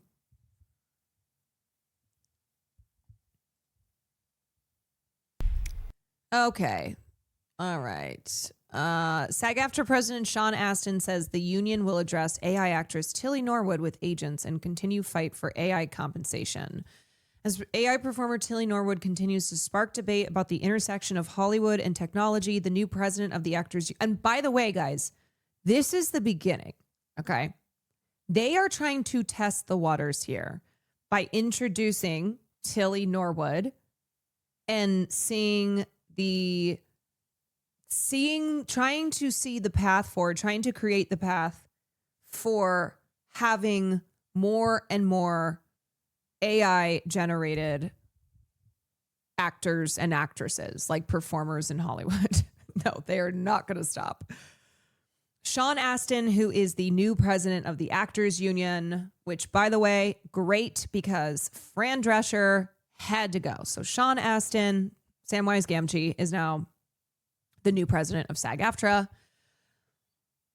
He spoke to Variety about Tilly Norwood and said, I appreciate that this story has captured the imagination of people, but it's not the first shoe to drop. We had a 118-day strike fighting very hard to put AI provisions and protections in place. The teams at SAG-AFTRA have been in this fight for longer than people might realize. As technology continues to advance at light speed, we are going to meet the challenge. He also said that the matter will be addressed with the Association of Talent Agents. Our agreement with the ATA is important, and we look forward to a healthy, constructive conversation with agencies to make sure that we continue to help each other. We performers rely on our agents' judgment and their good work and their sincerity, and they rely on our talent and our marketability. The real issue at play is how our work is exhibited and what kinds of permissions and compensations we get for its use. When it comes to the synthetic star, Astin said that his union knows what this is and how to treat it, and that means leverage. With regard to AI, we have an extraordinary amount of leverage because the audience wants to see real human performers in movies, TV shows, animation, video games, audiobooks, and in all the other ways that we represent our members. I sure hope so. I want to believe this. Thank you, my love. And I do hope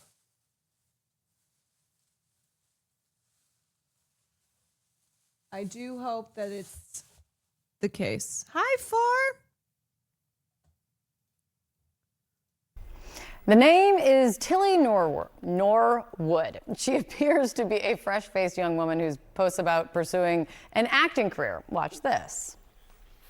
Let's get to know each other, and thanks for watching. The reason this is getting attention is this actress is completely AI generated by a Wow. Wow. company called Particle 6. Tilly Norwood, 100% AI generated. By some company called Particle 6. She'll do anything I say. I'm already in love. Girl next door vibes. Like if a Sunday roast went to drama school and got BAFTA optimized. But can she cry on Graham Norton? Of course she can, and it'll be clipped, subtitled, and monetized on TikTok by lunchtime. And Tilly Norwood has human actors quite a bit upset and definitely. Why is this all AI generated? What it is an AI. It's other AI generated people, things being like Tilly Norwood is awesome. Like it's just AI on AI. And I also love that this reporter, for the life of her, cannot say Tilly Norwood. The rural juror. The rural juror. Speaking out this morning, major stars speaking up, saying that the AI, was trained using their work without their permission and without compensation. That is where Claire Duffy comes in to tell us about all of this and why this one seems different than other things. Yeah, I mean, it's really striking from that clip that you just played there that the first mainstream version of this we've seen, they're advertising it by saying, this is a young woman who will do whatever we say, whatever we want. This speaks to the concerns that AI actor. Yeah, and that it's so creepy. What do you mean she'll say what we want and do what we want? Like, that's so creepy sounding. Not just this is not just, oh, it's because we're generating this thing ourselves. And so we get to, make the creative choices. No, this is a young looking girl that you have generated, that you are introducing as the first. And so that language of she'll do what we want and say what we want.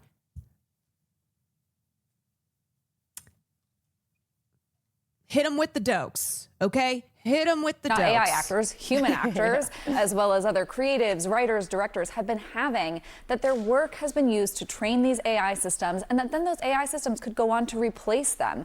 So this really has sparked backlash, in particular after there were reports that Hollywood talent agents have been looking to sign Tilly Norwood to shop out for acting gigs. We've seen a number of mainstream actors turning to this Instagram page to express their frustration. I just want to read some of these comments. Cameron Cooperthwaite says, this is incredibly thoughtless and frankly disturbing. I hope this backfires in every way humanly and, well, non-humanly possible. Mara Wilson says, you didn't make this. Hundreds of real workers, real photographers, camera operators, heck, even farmers made this. You took their work and pretended it was yours. And Sophie Turner says, that's exactly it. It tracks that the first thing Hollywood would do is make a girl that they have full control over. It makes perfect sense. Of course, the first AI generated actress. Do you think at some point they're going to make AI intimacy coordinators? Oh, no. This is to remove having intimacy coordinators. This is to remove any restrictions and guidelines and all of those really annoying those annoying restrictions and those jobs that we have to have. Simply, that we have to pay for. No thanks. We also are now seeing a statement from the Actors Union, SAG-AFTRA, which says SAG-AFTRA believes creativity is and should remain human-centered. The union is opposed to the replacement of human performers by synthetics. And they also say that they don't think that people want to see this AI-generated media.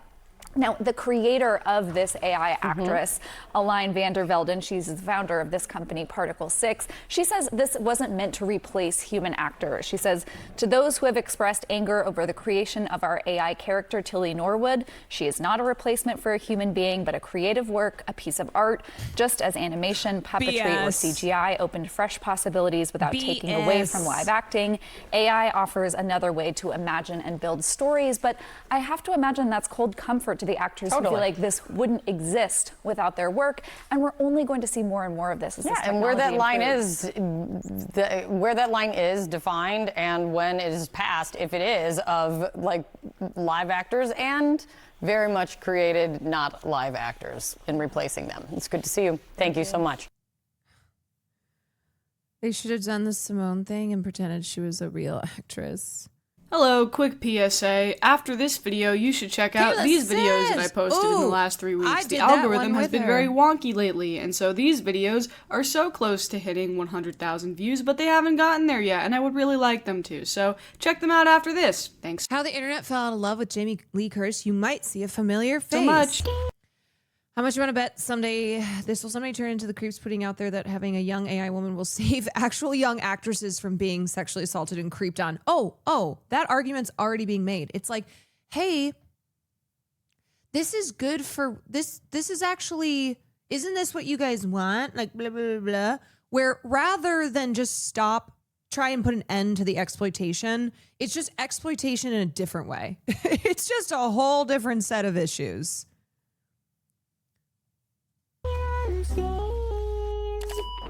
So yes, this is another doomer video about the decrepit state of the Hollywood industry. But I want to start this story in an unexpected place. Las Vegas. So, I have never been to the great city of Las Vegas, Nevada. I do have my conspiracies about it though, because for those who are not familiar with the culture of the US, it used to be one of the only places that you could go in the country to willingly and freely gamble your money away. For the longest time, Vegas represented to me what it did for many. And the other thing too is, you want to know why people are forming black and white opinions on AI? It's because of this bullshit. It's because we just skipped a whole bunch of steps. There's no in between.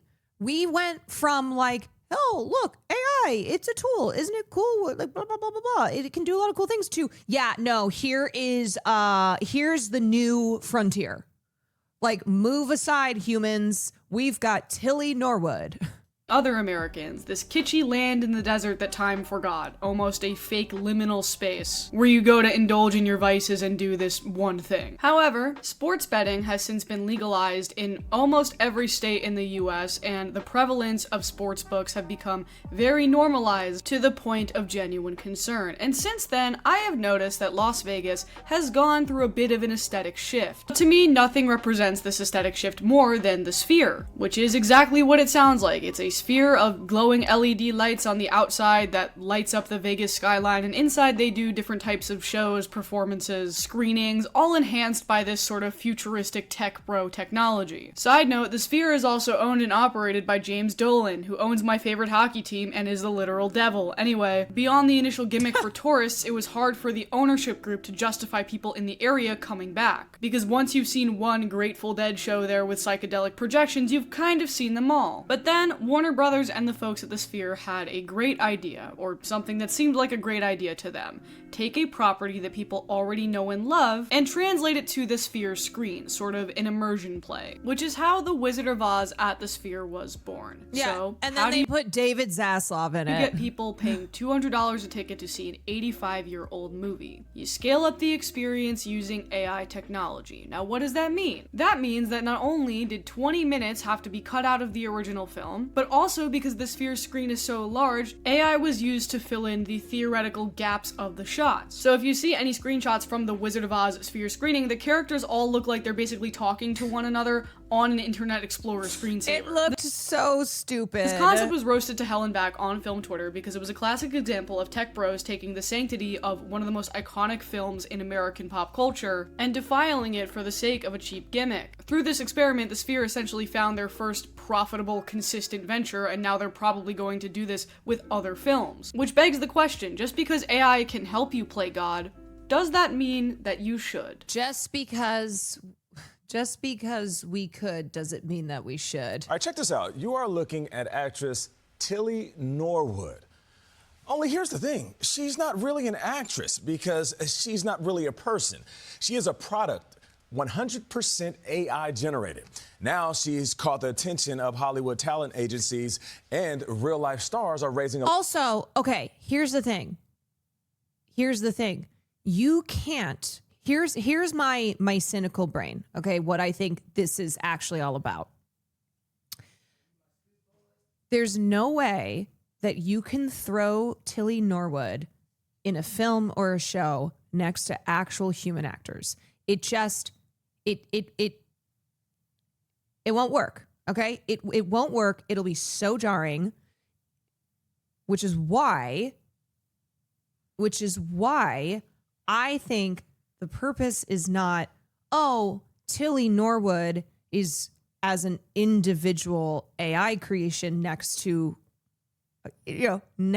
human actors, but because they want to have the other actors, I put in quotation marks, the other actors also be AI generated talent, which is why they have launched this whole talent arm of this AI company, and Tilly Norwood is just the first. Tilly Norwood is the introduction. It's testing the waters. So they will just do a full AI cast. Ian McKellen acting next to Tilly.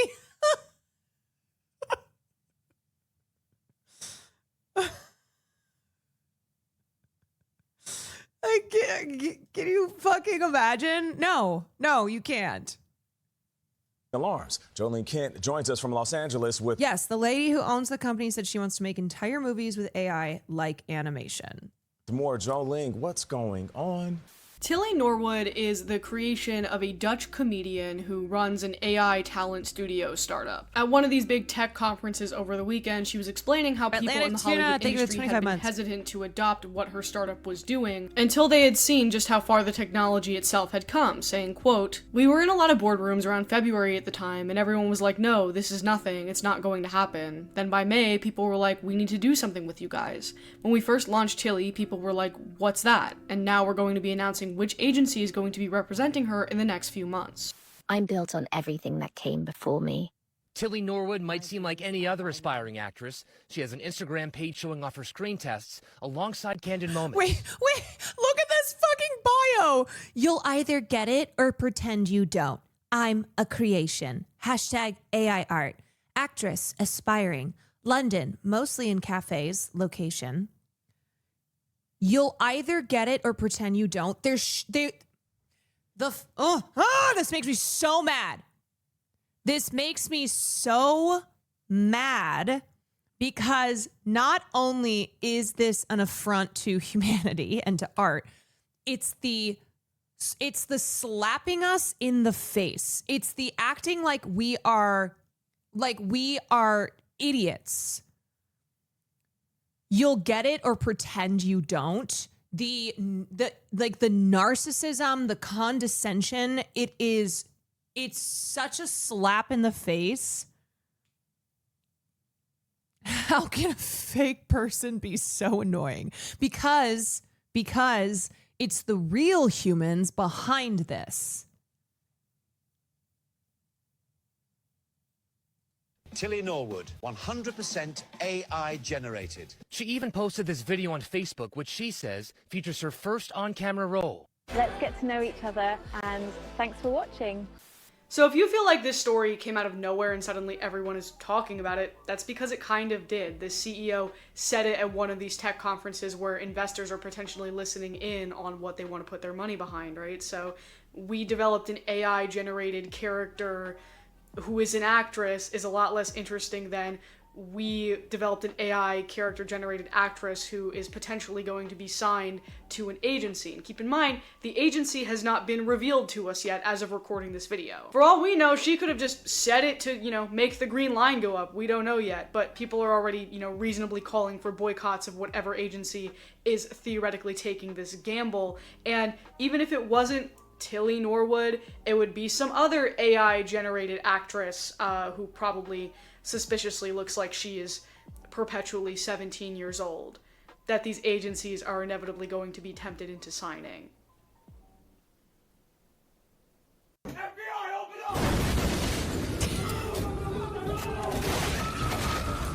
I guess a good place to start is mentioning the SAG-AFTRA statement. SAG-AFTRA is the union that went on strike back in 2023 on behalf of the actors working in Hollywood, and if you remember that whole thing, AI was a big part of that agreement because those working in the union did not want to have to contend with AI actors, stealing their jobs. SAG's statement reads, "To be clear, Tilly Norwood is not an actor. It's a character generated by a computer program that was trained on the work of countless professional performers without permission or compensation. It has no life experience to draw from, no emotion, and from what we've seen, audiences aren't interested in watching computer-generated content untethered from the human experience. It doesn't solve any problem. It creates the problem of using stolen performances to put actors out of work, jeopardizing performer livelihoods and devaluing human artistry."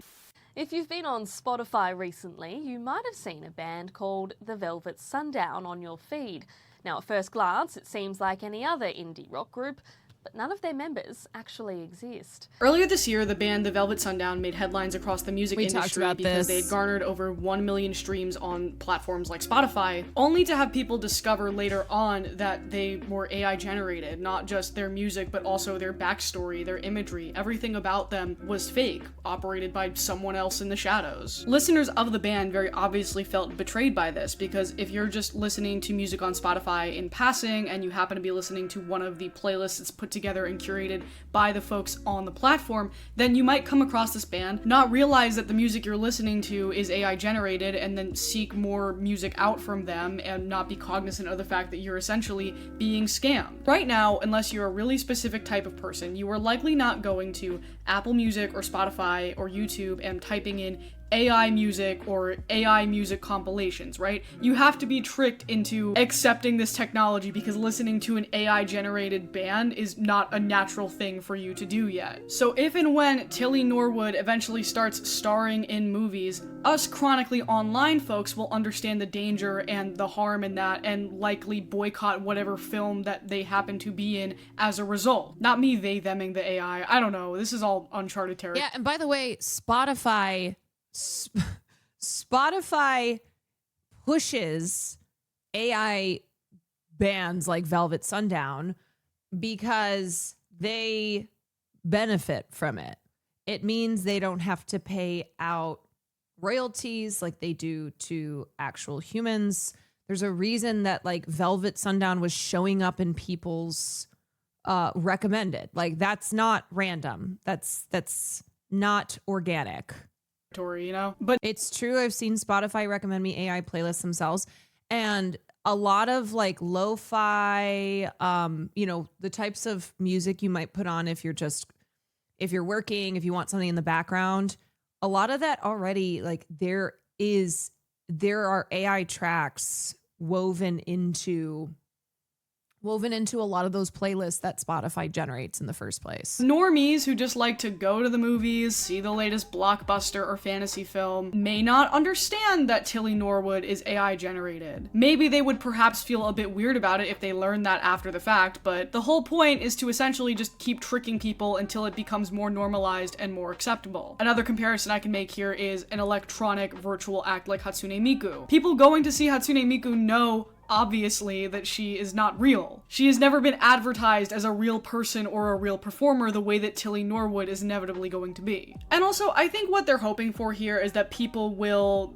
develop some sort of parasocial attachment to this AI performer the way that they have developed parasocial attachments to their personalized ChatGPT models and companions. And I honestly don't think that's going to be the case because AI influencers have been a thing. And I think most of the people who follow them are likely people who are not great with technology and again don't understand that these AI influencers aren't real. The appeal of the ChatGPT partners and companions is sort of a separate fixation because you can personalize those and, make them talk to you as if they're understanding you. And with an AI influencer, obviously those permissions are just like not going to be there unless you're talking to a personalized chatbot that somebody made of that person. Friendly reminder that someone made a Kayla Says chatbot, and honestly, part i oneksam kasvingde disse klipper under de stans til. Det is not like sunisten kult ager for void. What the fuck? Why is it speaking German? What? Is that German? Alright, so let's talk about Tilly Norwood's, her creator's response to this. The statement reads, "To those who have expressed anger over the creation of our AI character, Tilly Norwood, she is not a replacement for a human being, but a creative work, a piece of art. Like many forms of art before her, she sparks conversation, and that in itself shows the power of creativity.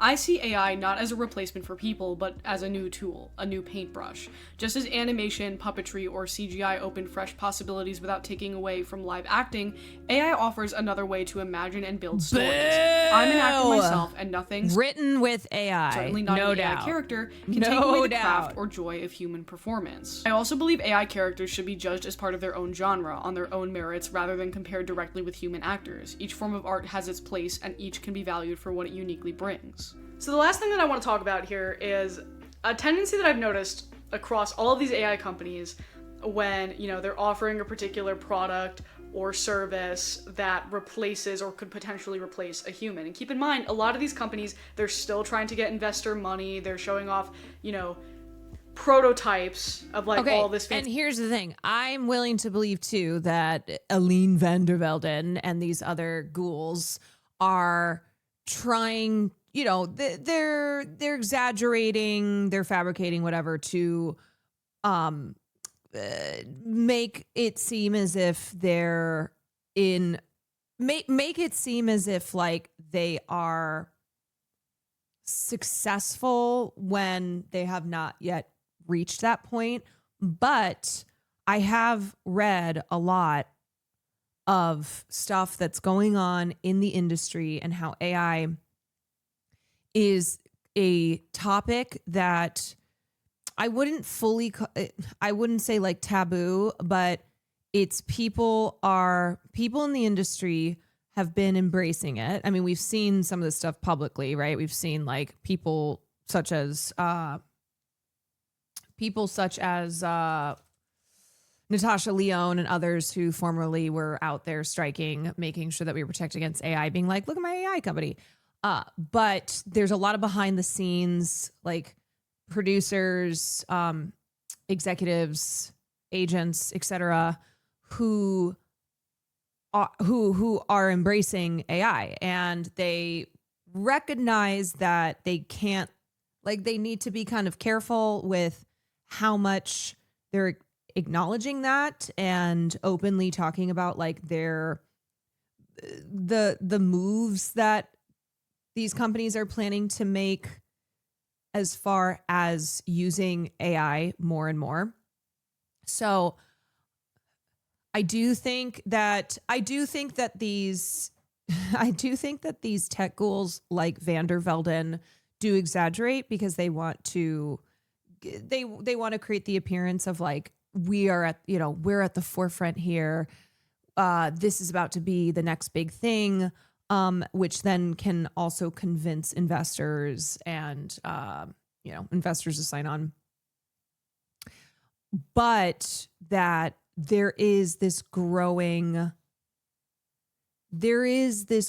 sentiment in Hollywood that AI is the future, that this is going to be a way to save lots of money to produce things more cheaply.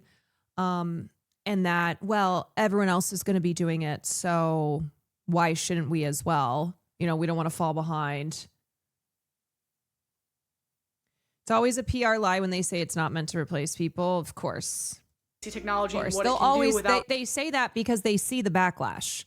They see the backlash and they're like, ooh, okay, we gotta do a little bit of PR here and be like, no, it's just a tool. It's not going to replace you. We value human creations, but also like, this is a new frontier and it's really exciting. And, it's creativity all the same. Thinking through or publicly revealing the implications. It's not meant to replace you of those yet. things. And so a lot of times they're like, well, we're starting a conversation.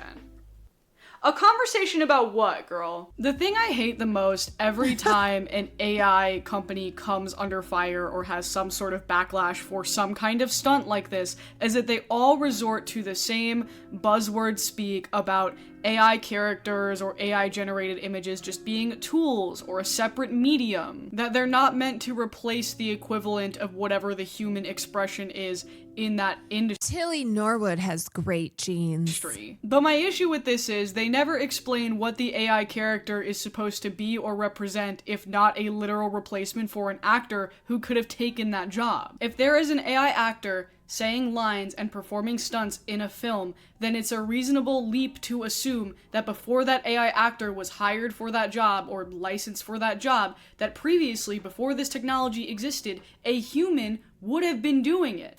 If you're here in New York City, you might have noticed some of these Friend AI ads scattered around the New York City subway system. According to the CEO of Friend AI, this is the most expensive subway system campaign in the city's history. The CEO reportedly spent over $1 million to put these ads everywhere. And if you're unfamiliar with what Friend AI is, it's an AI necklace, basically. It's an AI piece of wearable technology that listens to your conversations and makes recommendations and gives advice based on what it has recorded. There are a lot of implications here that people don't like, mainly the fact that it's being branded. Wait, I know that girl.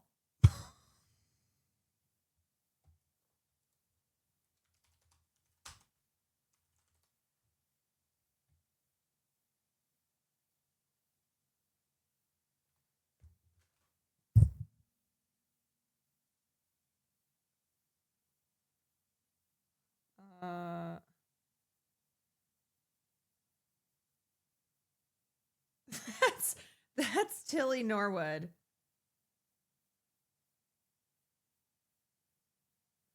That's so crazy.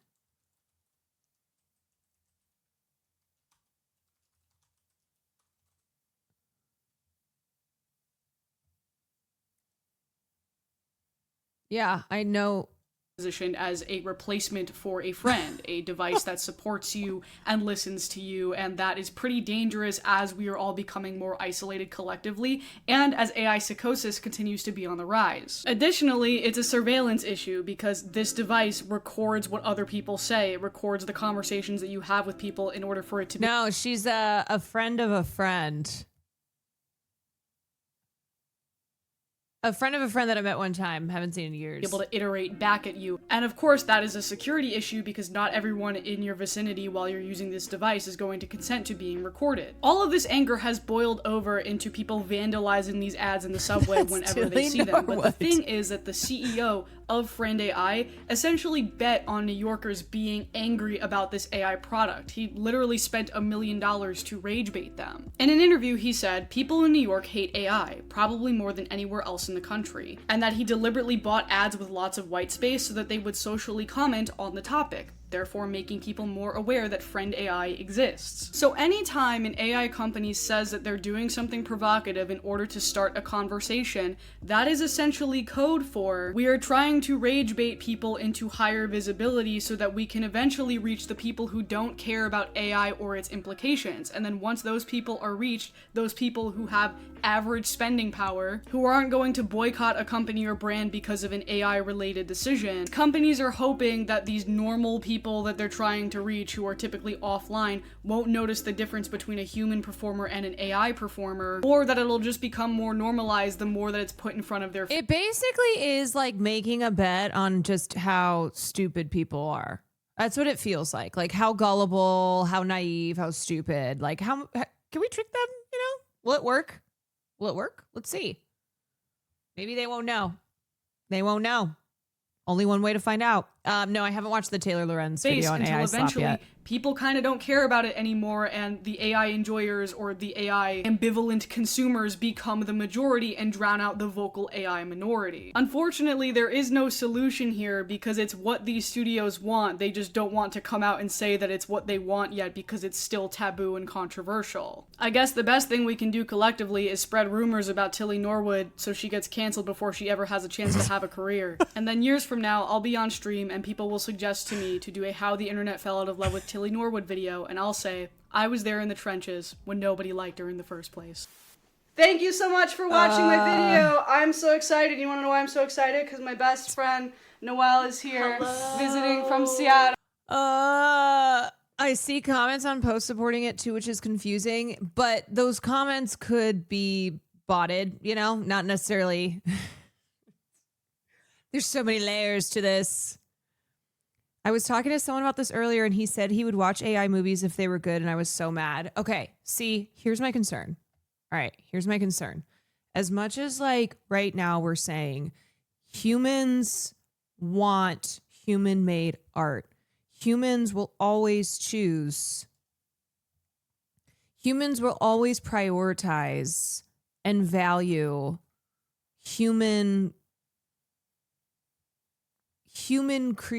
creations. I don't know. I don't know if this will hold true. If this is true, that like at the end of the day, an audience always wants to see human performers. Not if you're a grandma on FB. I mean, the way that people have already, people online already embracing AI slop and how they don't care. So there's either they think something is real, they think it's real, or if they know it's not real, it doesn't matter. And it's becoming more normalized, people becoming, getting used to it. And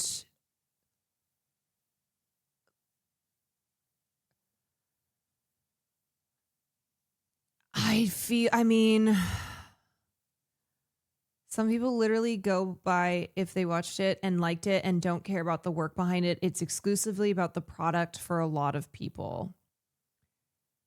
Yeah, and maybe there will be also the sentiment that because it's not real, it's cool. Like, isn't it crazy that this is where we're at with technology? That this is how advanced tech has become. So the fact that it's not real being impressive to people. People like the idea of human connected creativity, but not the reality of it. And AIs let them have their delusional cake and eat it too. I don't think there's enough. I don't think a general audience, like broadly speaking, I don't think people care about all of the work that goes into something. The painstaking human facilitated work. Like, I don't think there's enough of an appreciation that will prevent further normalizing and proliferation of AI generated shit. And it's going to be something too where like in the beginning, maybe it'll be, because an AI generated film cost a lot less. And so it will be it's a cheaper product for people to enjoy, and how that already is like, that's already being dangled in front of people's faces of like, oh, it's, you want to make something, but you don't want to spend all this money or all this time, then here you go, right? Like, this is inexpensive. It's quick. It's like fast food, Another thing on AI, did you see this unboxing AI thing? Introducing AI unboxing. Arcad's latest update for AI UGC ads. Upload an image of your product, choose a background, generate hundreds of AI unboxing videos. Fake tan look. It's What? a 1.3. This is the world's first AI unboxing model. Yeah, boy, this one's about to be insane. No camera. No creator. Just upload and unbox. This one is the Halo Glow Contour, and I like that it doesn't have that fake tan look. It's a 1.39-inch screen. RIP influencers. Rip influencers. Rip TikTok creators. There are so many people who do this kind of thing. And now this company is like, hey, guess what? You don't have to pay these creators anymore. You don't have to send them product. None of this has to be real. The whole point is so that you see the real thing, though, so that you buy it. With tempered glass and an anti-fingerprint coating. I've been so excited to get one of these, and they're finally back in stock. Your product. Multiple backgrounds. Infinite unboxings. Unpack the future with Arcads. This is... Oh my God.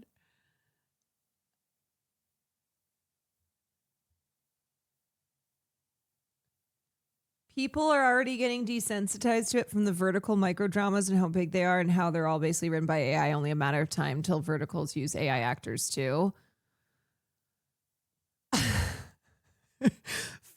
First, they came for the influencers, and I did not speak up because I am not an influencer.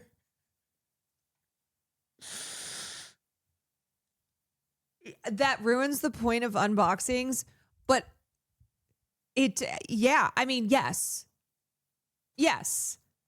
It ruins the point of unboxings because the whole point of an unboxing is that you're seeing somebody unbox a product and react to it and use it and be like, ooh, this is great. And so then it influences you to get that product.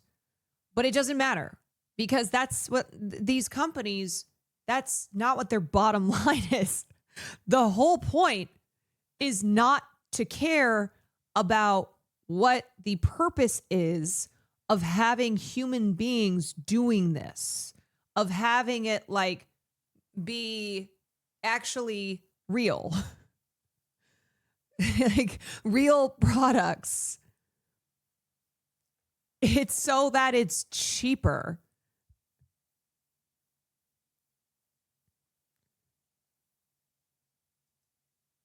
What's next for human evolution? AI robots. Oh boy. Oof. Go boy. Robots aren't as smart as humans. Sure, you can code them so they can learn stuff, but they're not as smart. What if they put a shot in your mouth? What if? Please do not use robots. If you have your house, yeah, sure, but not in real life. Robots can be dangerous. Smart. How do you feel about robots? I'm not a fan. I don't think it's appropriate. I think that we should all, right now, today, say enough. We're stopping this. We have enough with robots. What we have already, fine. We'll keep that. No more. No more robots. That's what I think. Hopefully the kids are all right. Hopefully. I think a big also the fact that these videos are in the first person POV is so funny. The whole point of an influencer doing an unboxing is that they're on camera opening an actual product. I know. But the point is that it's beside the point. The point is that it is the antithesis to what the point is. Picture this. It's 2026. Influencers have joined the trenches of picket fencing by rebelling in TikTok dances.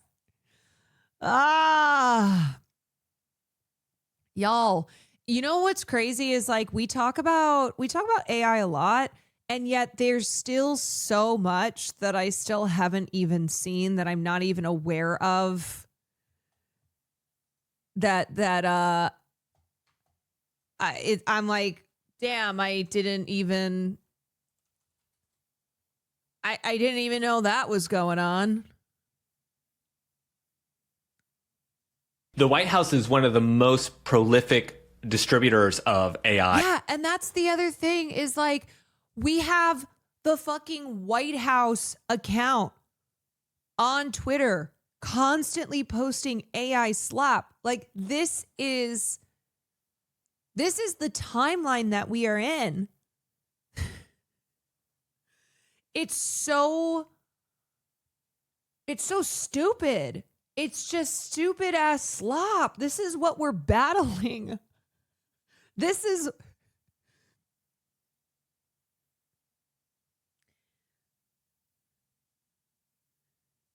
we have entered the slopiverse at this point. At a time when President Trump says anything making him look bad is AI. It is terrible. And people are using it because it's effective. It works. Like, as AI continues to eat the internet, it feels like more and more every single The thing is, AI slop is only the tip of the iceberg. There's so much more sinister and innovative shape. Yeah, I mean, you consider how AI is being used in war, in committing genocide, like the cyber warfare front, utilizing this technology to surveil and kill people. Platform is becoming completely overrun with slop. There's YouTube slop, Instagram Reels slop, slop all over TikTok, LinkedIn, X, and elsewhere. But who's behind this deluge of deranged and often extremely surreal content? Drew Harwell is a journalist at the Washington Post, and he's been digging into the slop economy. Today, we're going to talk about the mad rush of creators using AI video generation tools to flood the internet with slop, how they're making money, what the future of content looks like in a slop-dominated world, and whether or not we've reached peak slop. Hi, Drew. Welcome to my podcast. hey, Taylor, thanks for having me. So I want to talk about slop today with you because you wrote this great story, and I feel like you're also a fellow slop connoisseur. A slopper, as somebody on TikTok recently called the people that consume and repost too much slop. So before we sort of like dive into the world of slop, I want to talk about like where it emerged from, because I feel like this term suddenly came up and it feels like this recent phenomenon. But is there a moment or something that like you can really pinpoint that sort of is the beginning of the slop era online, where we started to see Let's go back to the beginning of slop, like the genesis of a lot of this content? I don't know. I mean, that's a great question, because I feel like the roots of it kind of go back to, like, I've been thinking about memes and brain rot and these kind of like crunchy memes where they went from being fairly well produced, people would, take some time to make them look good, to where their lack of quality became like their main attribute. And it was like somebody had just pumped them out and they just were like poorly produced. They were weird. They didn't make sense. They were just kind of made to go viral. And so I think the slop idea definitely predates AI. AI just kind of industrialized them. It's clearly a social platform thing. Like, it's clearly slop only exists in a place where people can share it widely, thoughtlessly, and it can go viral. I really like what you said actually about slop predating AI, because I am with you. I think we both probably worked in media during the Facebook video era. And I think about some of the content that even I produced back then of like just extremely, extremely low quality video that was aimed at like feeding this algorithmic desire for content. And I feel like mobile video obviously took off in the early 2010s, but even by the second half of the 2010s, tech companies really wanted more video content and they kind of couldn't get enough of it. This is like during that pivot to video era of Meta and everything, where they said like, the whole platform's going to be video soon. And so people were making just like, they didn't have the AI tools to make it, but I feel like you started to see a lot more like automated like video content and just like the evolution of slop. People sort of churning out this like low quality viral chum. And it's hard to explain because like before there was slop, I kind of thought in my mind of it just being sludge. It was just like this layer of shapeless, just like gunk. Yeah, you know what? Deep fried memes to me greater than AI slop. That would just kind of cover the platforms and kind of like fill in all the cracks. And when I try to explain this to like normies whose brains aren't like pickled by the internet, I try to like tell them it's not just like dumb content. Like you can appreciate dumb content, right? Like I watch dumb TV every night. But the thing about like slop is just, like you said, it's kind of like mass produced. For the only real aim of it is to like satisfy the algorithm and gain some like viral advantage that has nothing to do with like people appreciating it. It's just like taking every element of the recipe for like algorithmic promotion and just like trying to fit as much of it into one piece of content as you can. Basically not caring about the human element of it, but just trying to like satisfy the server. It's like content that's made for machines almost, right? Like it's like made for the algorithm's desires and to sort of perform well online. Yeah, we had slop in early social video. Anything where it was like the premise was really like half-baked and this kind of awful execution product. And then AI just kind of supercharged it because it made it so like anybody could chase that virality and that algorithmic advantage by just like using some tool without even having. To me though, okay, to me there's a difference of like content that is silly, that is that goes viral because it just tickles some part of your brain. Like Charlie Bit Me. All right. Charlie Bit Me being a video that a lot of people were obsessed with because it was funny, because this little kid is crying and saying, Charlie bit me. And it just captures your attention. I don't know. It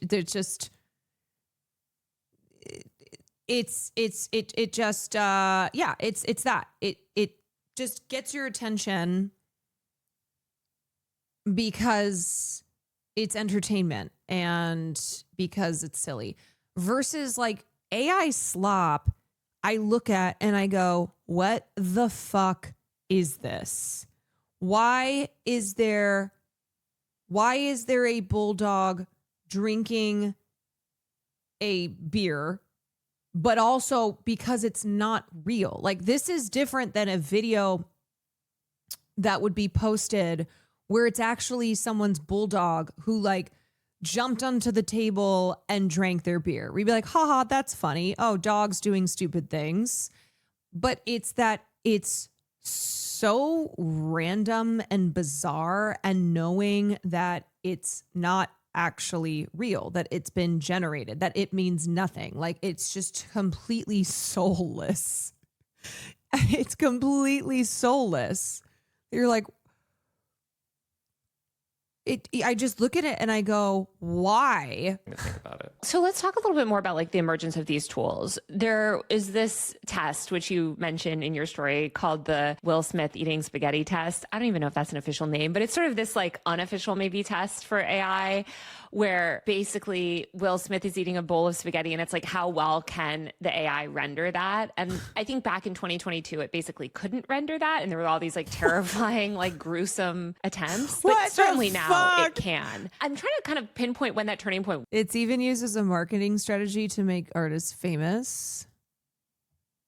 Record label. In 2025, the music industry is all rushing towards this new digital marketing tactic. So, of course, I had to write about it for Billboard. But before I explain what's going on now, let's take it back a little bit. Back in 2020, it was customary to pay top creators thousands of dollars to post a video that had your song in the background.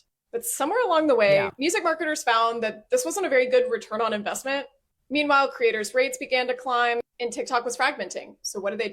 They decided to switch their approach from going from the top down to influence you to like music, from going from the bottom up. So what do I mean by that? Record labels, digital marketing companies, and sometimes even artist managers are building thousands of TikTok accounts that feature all sorts of random content, including memes, relatable quotes, cool trucks, and more. And so when you look at the page, you think that, okay, this is just a page dedicated to trucks. So when an average user gets this in their feed, they'll consume it because they want to see the truck video. But really, it's all just a covert way to push music at you. For this story, I spoke to 10 different music marketers in this space, including Will Morrow, who's the senior VP and head of viral marketing at Warner Records. And he said that this type of campaign is how he helped to break Somber, Benson Boone, and Teddy Swims for the label. Of course, this is just one small part of breaking an artist. While a lot of people are trying this out right now, I would say there's varying degrees to this type of campaign. Some people are very deliberate in their approach to posting this much volume. So for example, if they're trying to push a country artist, they'll only post on pages that target the specific demographics of their fan base. Just for ease, I'll keep pointing out like the truck type of thing. That's a perfect type of page for a more targeted campaign. But also sometimes people will just hire people that will just post ad nauseum and see if anything sticks. While it's easy to think that this is just throwing spaghetti at a wall and seeing what sticks, and I'm not saying it's not that, there is a little science behind this. There's a psychological phenomenon called the mere exposure effect, which basically states that the more times that you're exposed to something, the more likely you are to say that you like it. So maybe posting at this insane volume is actually quite helpful. The summer I turned pretty. If you're wondering what kind of volume we're talking, according to Joe Lim, the founder of Floodify, which is a big player in this space, he has a fleet of 20,000 different social media accounts that are under his control. And he estimates that he posts about 5,000 to 15,000 videos a day. Oh I my know what you're thinking. God. AI has to be involved here, right? Yes. Not for all of the people that run these kind of campaigns, but definitely for some. Lim told me that part of his practice is using AI influencers. Others are using AI to just automate the posting process, generate captions. So after doing 10 different interviews with experts in this space, the question I'm left with is, where does this end? Because one of the reasons why we're doing this is to combat saturation, but yet it's absolutely contributing to saturation.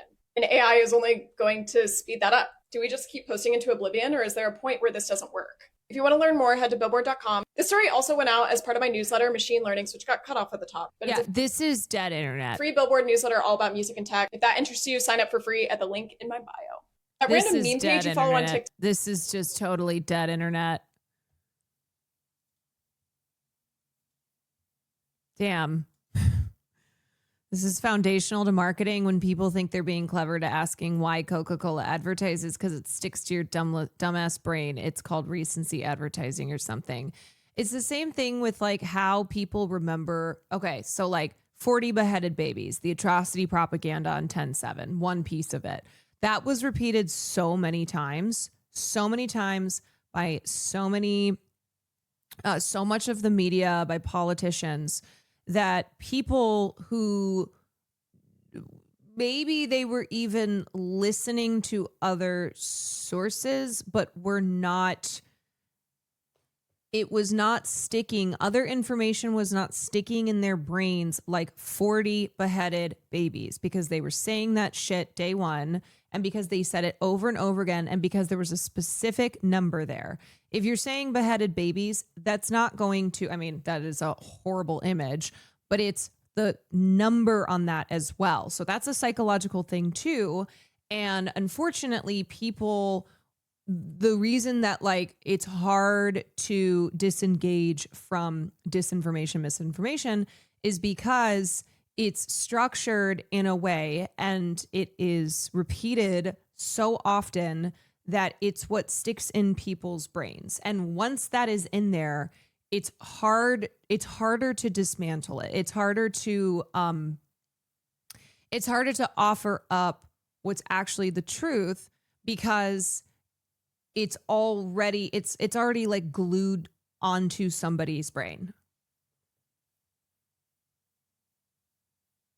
Was because I do think like it was maybe around 2023 where things started to change, and like the sort of widespread consumer tools became good enough where you could start to produce your own sort of like storylined content. Yes, absolutely. This is not Google real. started getting involved, and there was stuff like Sora. The other AI giants also kind of moved into video, because video became more of just an achievable problem for the AI companies. And yeah, the early Will Smith eating spaghetti test, which is actually the name of the Wikipedia page, so I'll just pretend that's the official name. But this was something that the developers would talk about too, because they were excited at the moment, because they were like, okay, this video looks like, this weird monster eating like the spaghetti, makes no sense. But they were excited because they were moving from, we've done text, we've done images, and now we've moved into video. Video was always such a difficult domain because it's like you're doing 30 to 60 frames per second. You have to be creating a lot, and the AI rendering was just very high impact. So once they started actually being able to compete in that way, and you saw, Google and OpenAI and Meta, and even some of these smaller kind of AI shops start putting out text to video creation tools that they would offer to people, often at a loss, right? Like often not charging people all that they would have to normally pay to create that. I think that's when you started seeing the explosion of it. And it went from the domain of just like AI researchers and developers just like doing it for shits and giggles to like anybody being able to do it for pretty cheap from their home computer by, again, just typing out text, like just doing prompt engineering from their computer. So that's when it really exploded. I feel like it was really cool to do that with images at first because everyone was like, oh my God, Midjourney. Oh my God, look at the fake images. Wow, like this is going to fool so many people. And I think that was like 2022, 2023 really. And then by 2024, it was like video because I wrote about sort of the proliferation of, I think some of the earliest slop videos, which were these cat videos, these like weird cat narratives, which are still among that is among some of the most popular content on YouTube Shorts, which is crazy even today, but it's these basically animal storylines that don't have any kind of poisoning an entire town so that you can make this of language around them. It seems like part of what's driving this whole like slop economy is the monetary aspect of it, which is the fact that like, especially on YouTube, they're getting a portion of ad revenue, right? So you're incentivized to create content to perform well in the feed and get paid, or even just generate your own currency of followers. So you kind of like dug into the businesses behind. In the same way that Twitch and other platforms are incentivized to not purge bots, to not actively combat the amount of fake botted accounts, because that generates more ad revenue. Like these platforms not only don't care about the proliferation of bots and AI, they are incentivized to push this type of stuff. And some of this slop economy, for lack of a better word, like what does it look like? I mean, do we have any sort of like big players in this space? Is it mostly hobbyists making this content? Like who's generating most of the like online video slop right now? Yeah, it's a lot of hobbyists. Yeah, I mean, it's just people who have a day job and are working from home. When I set out to... There are so many times when I'm searching for like a video on YouTube to accompany whatever topic I want to talk about, and I have to search like way more than I used to, and oftentimes don't end up finding anything substantial because everything that's available is very, very clearly AI. It is purely AI generated videos, and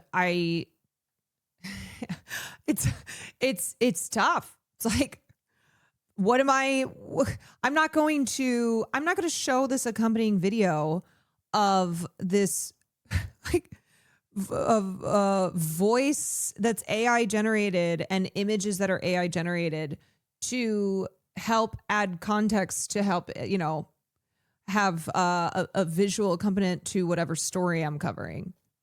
To like talk It's to these irritating. people. I didn't really know what I was going to get. As you reported for a long time, like there's all sorts of different creator operations for like normal social media content where you have some people who just do it by themselves. You have like teams with managers. So I kind of expected a bigger range of like operations for this. But with AI video, I ended up talking to a bunch of people across the US and other countries. And these were not like institutional traditional creators at all. Like these were just like people who like, one was in college and she was 20 years old and she was like trying to be a streamer but also trying to like get her psychology degree, and she was pausing her degree because she wanted to focus on AI video. One was like working for his dad's company and he felt like he had the technical skills to create this. All of these people were driven by the money. They felt like, I have this AI tool, it's like my secret weapon, I can go onto social media, who knows how viral I can get. And it was just completely like a capitalist incentive, like impulse driving them. Is interesting because like, of course we appreciate and understand that, but also it's like, okay, when you see the incentive structure is designed to maximize the amount of slop that's being created. There is some good slop, but a lot of it is just like terrible and just floods our feeds and we don't appreciate it. The incentive structure is totally out of whack because you're basically incentivizing people to poison the internet with a bunch of like gunk. And yeah, that move from images to video was really interesting because like anybody could make the images and these people put them out on basically every platform they could. They started creating workflows for themselves that like one of the creators I talked to, one of his steps for making these AI videos became he would tell it to create his little like logo of like an infinity sign in every video because he started worrying about people ripping off his videos and putting them on their own channel. So he's like, okay, I need to watermark these. So it just became like this business overnight for these people. And you started seeing these operations, really lean into just like completely weird role-playing things. So here's the thing too, when there is so much AI generated shit on the internet, how can you expect people to then not have AI brain, which is thinking then that everything is AI, right? We talk about this a lot where there's either people fall for something that's AI, they don't know it's AI, or they think everything's AI, where it's almost kind of this paranoia. It's this inability to, because you maybe don't want to feel like you're being fooled or because it's a way to like dismiss the reality of something. And so you just think that like you just start to see and hear AI in everything. And so now people are having to go, hey, look at this art that I made. Also, I did not AI generate this. Like I made this myself. There's the disclaimer. There's the disclaimer. Thinking CGI is AI. That were just very low-level Cocomelon style animations, just because they thought it would like go globally viral, and they didn't care about the quality of it. It was just all about like, how can I make the most money off YouTube Shorts? It's interesting that it is mostly hobby. Like the Eamon video. Yes, I saw people accusing Eamon's video of being AI, and I think one because they wanted to, they wanted to insult the creator and dismiss the content of the video, but also because people have AI brain now. They do. Whenever I write a long tweet on Twitter, I always have people in the comments being like, haha, yeah, ChatGPT. Like, why don't you try thinking for yourself? Why don't you try writing for yourself? Early in the genocide, whenever I used to tell my parents I was seeing insert war crime in Gaza on social media, they'd be like, well, it might be AI. You don't know for sure. And then you have AI generated content like that Rafah, All Eyes on Rafah, that photo that was one of the most widely shared things from the genocide so far. And that was an AI generated photo. And then that also contributes to the Zionist bullshit of what they call Pallywood, right? Like videos of Palestinians suffering. And they're like, haha, Pallywood at it again. Like, yes, these are humans, but these are actors. So it's in that same genre. Yes, and that like big companies haven't gotten involved yet, because at the same time, I mean, you talked about this in your story too, but like you have all these like hobbyists producing slop on like a sort of a mass distributed scale, flooding YouTube and social platforms. And then you also have like Ted Sarandos at Netflix talking about like how they're also gonna, I mean, they wouldn't call it slop. Eamon even put a disclaimer that AI wasn't used. And the thing is that people don't care. They don't believe it. They don't care. They're incentivized to keep saying that it's AI.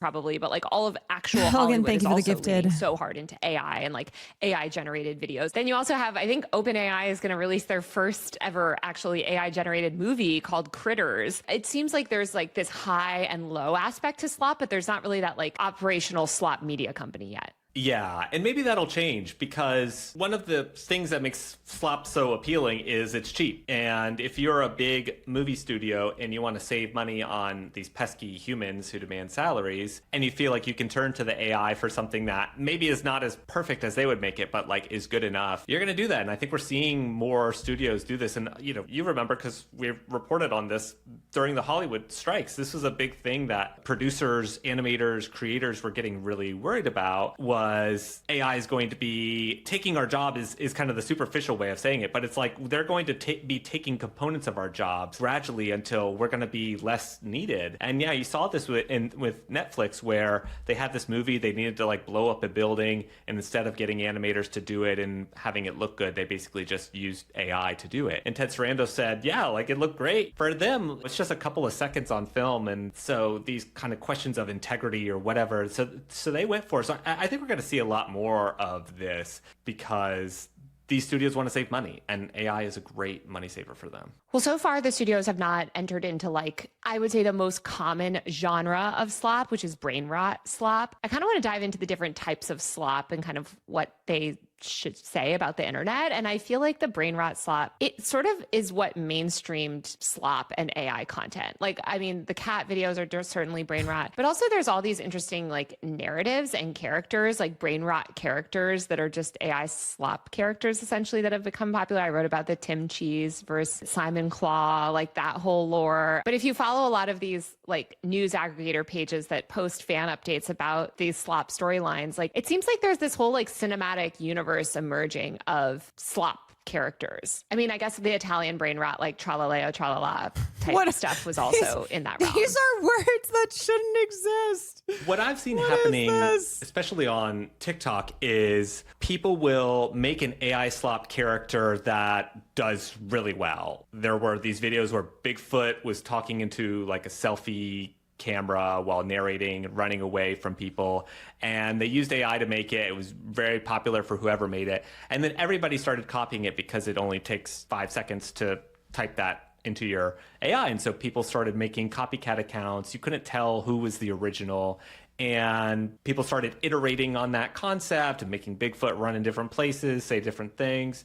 So you have these mini storylines developing off any single thing that goes viral, which is classic meme culture.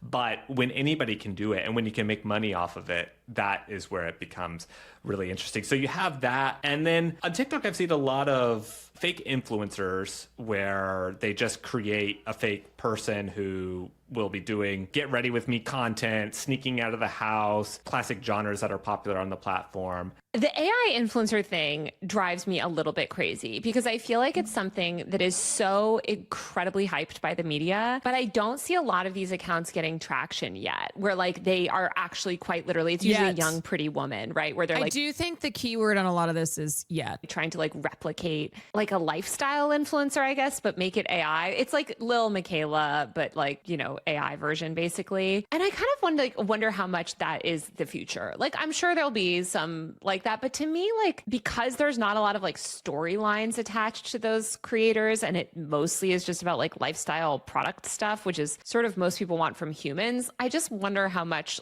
traction those types of AI influencers will ultimately get. I really doubt any of these genres are the future because they are made stale so quickly. And the slop creators I talked to were the first people to say that. They were like, we are going to make ourselves obsolete almost immediately, because the reason you watch an influencer is you care about that person. Right. You want to see what they do. You like their vibe. With these AI influencers, there's nothing there. You see the video and you're interested for a half second until you find out that it's not real. And then you move on. So these people were basically just glomming onto what they thought was trendy, and they thought that could get them somewhere else. But I agree. The core of what people are interested in on social media has not changed, and AI has not. We should all get off the internet. Changed that. They do want storylines. They want something that will compel them beyond just the superficial look of the AI. But there's no reason why they can't use AI to kind of create those longer narratives that they feel like they can drive. I mean, that's going to be the question. Can they actually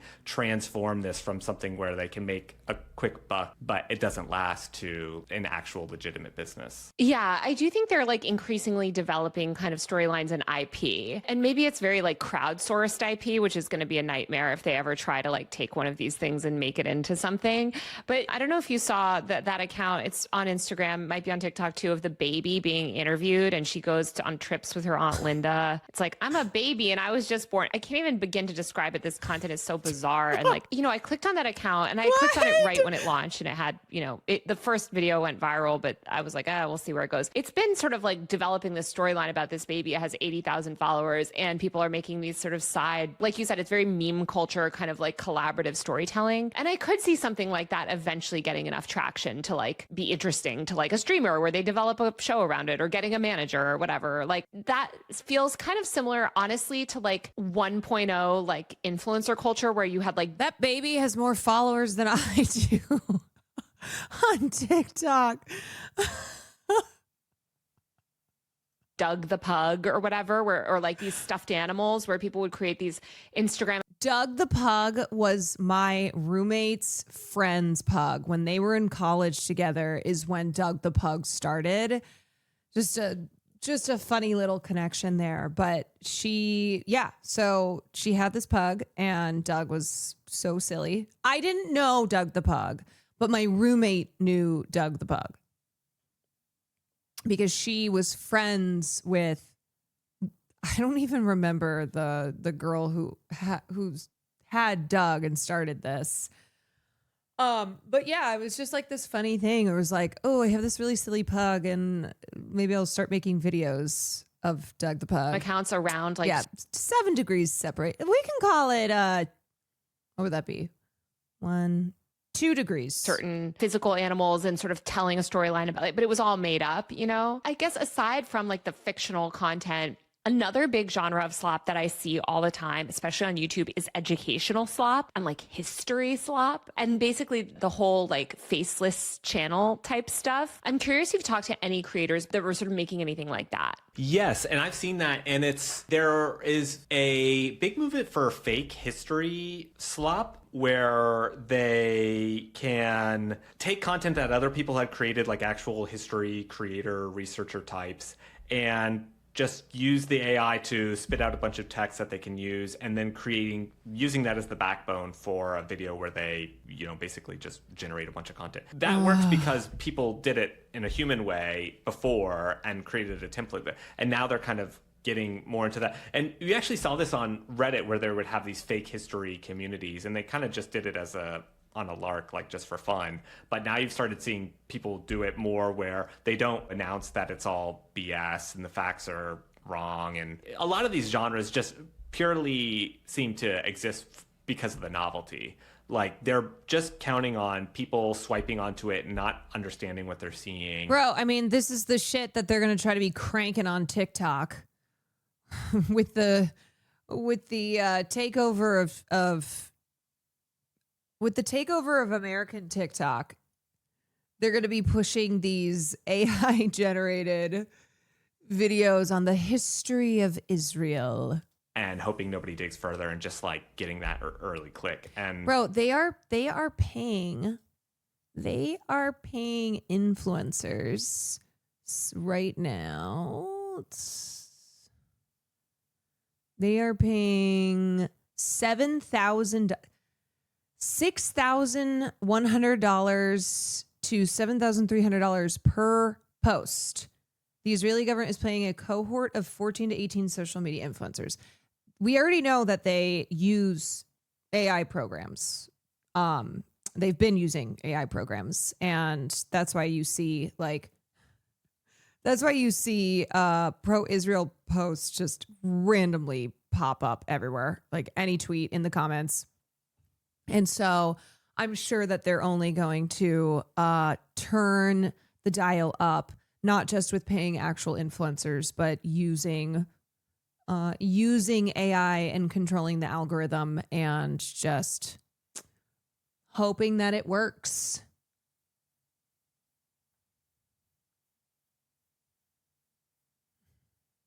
Bridge Partners, the firm organizing the social media influencer cohort, is being paid $900,000 through November for the work. The campaign is titled Esther Project.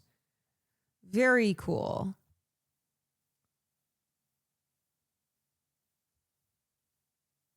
Obviously, that's problematic because, you're poisoning the well of. The way you remove all the steam of AI content creations by removing IP rights of it immediately goes into public domain. Flexico with Claudia is doing this.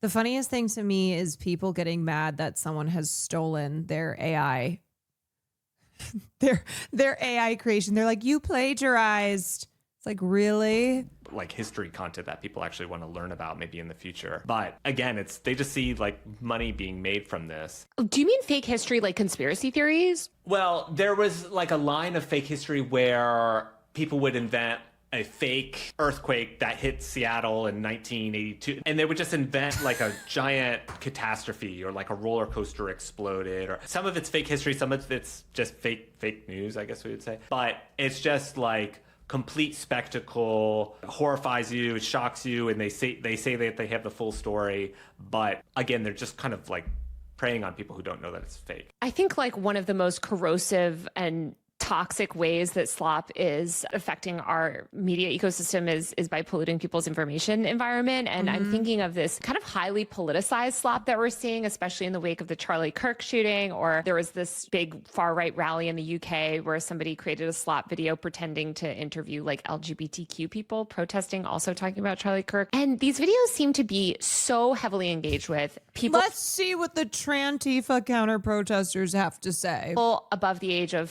50 seem to not be like able to tell that they're real at all. What do you make of the rise of this like political slop? And who do you think is behind some of that stuff? Yeah, I mean, it's rage bait, right? It's AI rage bait. And rage bait has been a basic product of the social media age that is used on every platform by so many people, and it's effective because even if 90% of the people know what's happening, know it's fake, know it's just designed to piss you off, like 10% won't, and you're on the internet where the scale is so much higher. You know what's crazy though? That even if you understand rage bait, it still works. It still works. It enrages you. That's what sucks. It works. Actually totally disagree. Like rage bait was previously like, oh, I posted an inflammatory tweet. What are you going to do, libs? Like, cry about it. This is like video content that is very pervasive on YouTube Shorts, especially. I mean, I'm thinking of like the Barron Trump singing after Trump's inauguration, or like all of the stuff around that girl that was murdered, the blonde woman, the Ukrainian woman, I think, that was murdered on the bus, that the people were creating, where it does seem sort of dangerous. Like it's inflammatory and but the amount of videos I have seen of that poor woman, that was horrible what happened to her. That woman and Charlie Kirk, like being together, a united front. Every single ad on YouTube is from that stupid Faxer thing and just spits up straight out Israel propaganda. Oh, yeah. It seems like it has the ability to generate rage in a much worse way because it's so kind of like emotional and real to people. It's supercharged. I mean, what they're trying to do is maximize their spread by pissing off as many people as possible. And it's not rage bait in the traditional sense, and it's 3 months. Really based off something. It's like we're going to invent a character for you to be mad at, and then we're going to monitor. But the thing is, these characters have already been invented. They are playing on people's predispositions. They are playing on media narratives that have already been crafted. The blue-haired SJW warrior, right? That is a figure. That is a figure in our culture that has already been talked about at length, been mocked, been held up as the epitome of like what's wrong with the left. And then the blue-haired SJW just became broadly woke. And so this isn't even just purely inventing something for then people to get mad at. This is playing on what people have already been conditioned to be angry about. Right? Like these archetypes. Oh, here's this person with a the piercing in their nose, short hair, rainbow flag. Like, I know who that person is. So even if someone goes, well, I know this is an AI video, but this person exists. Like, that's the thinking as well. So they might fall for it completely and think that this is an actual person, or and because that fits their worldview, or they know it's AI, but they're like, I'm enraged all the same because I know that this type of person actually exists.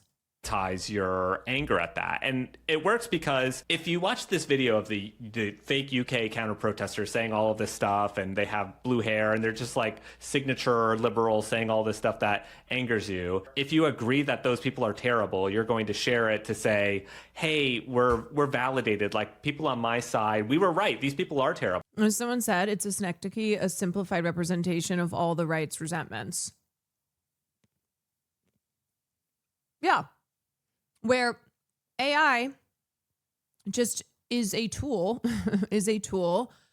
to further take advantage of those resentments and to make a visual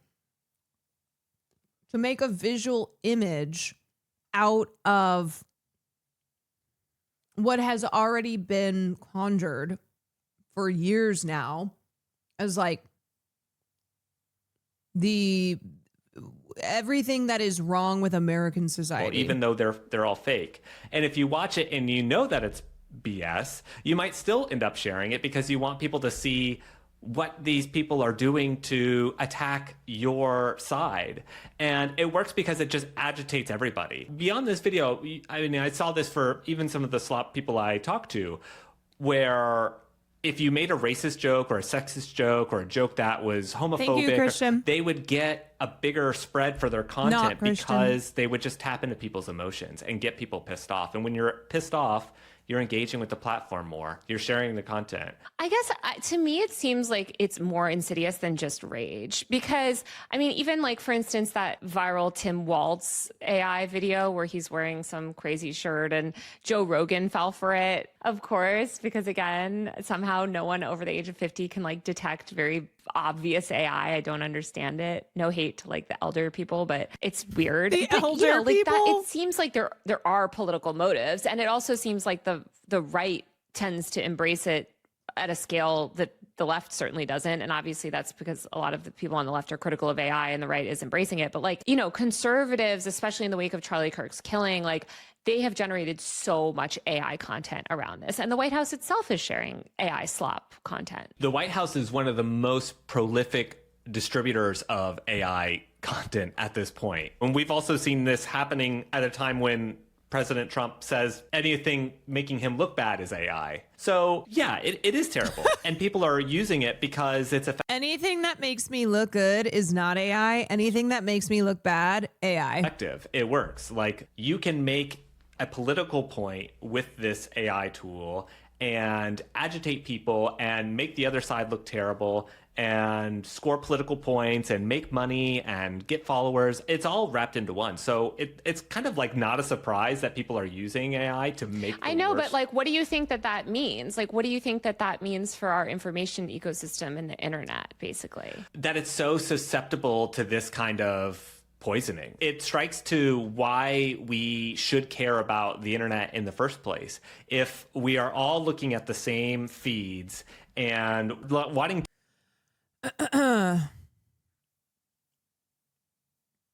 The future is bright. Oh God, Homeland is just putting out the most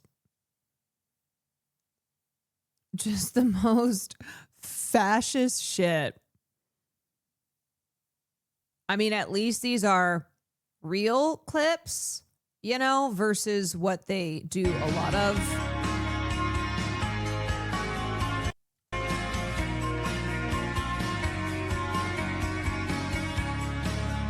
Life after all criminal aliens are deported.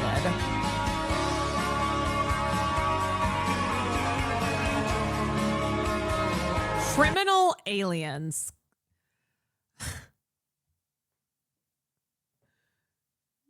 Criminal aliens. To understand our world better.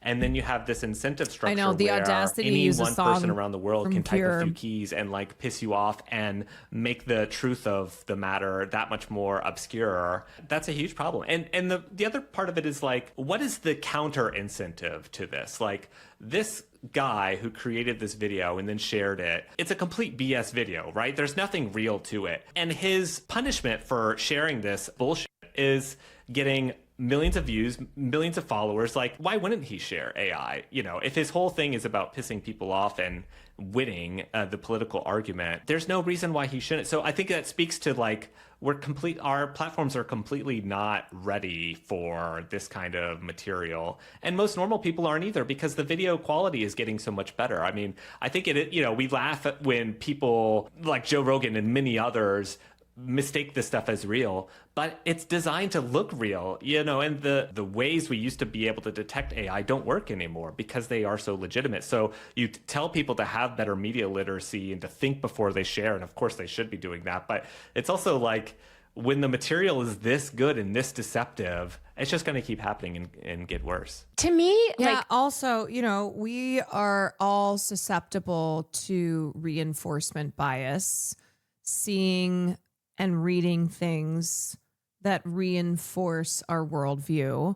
And this is not just a problem with AI. This is non-AI material as well. So it is something that is true. It's true that AI has gotten very advanced in the last couple years and really only continues to. Sora 2 just came out today, I think. And we are all capable of falling for it, just like we're capable of falling for AI, for non-AI disinformation, because it reinforces what we already believe.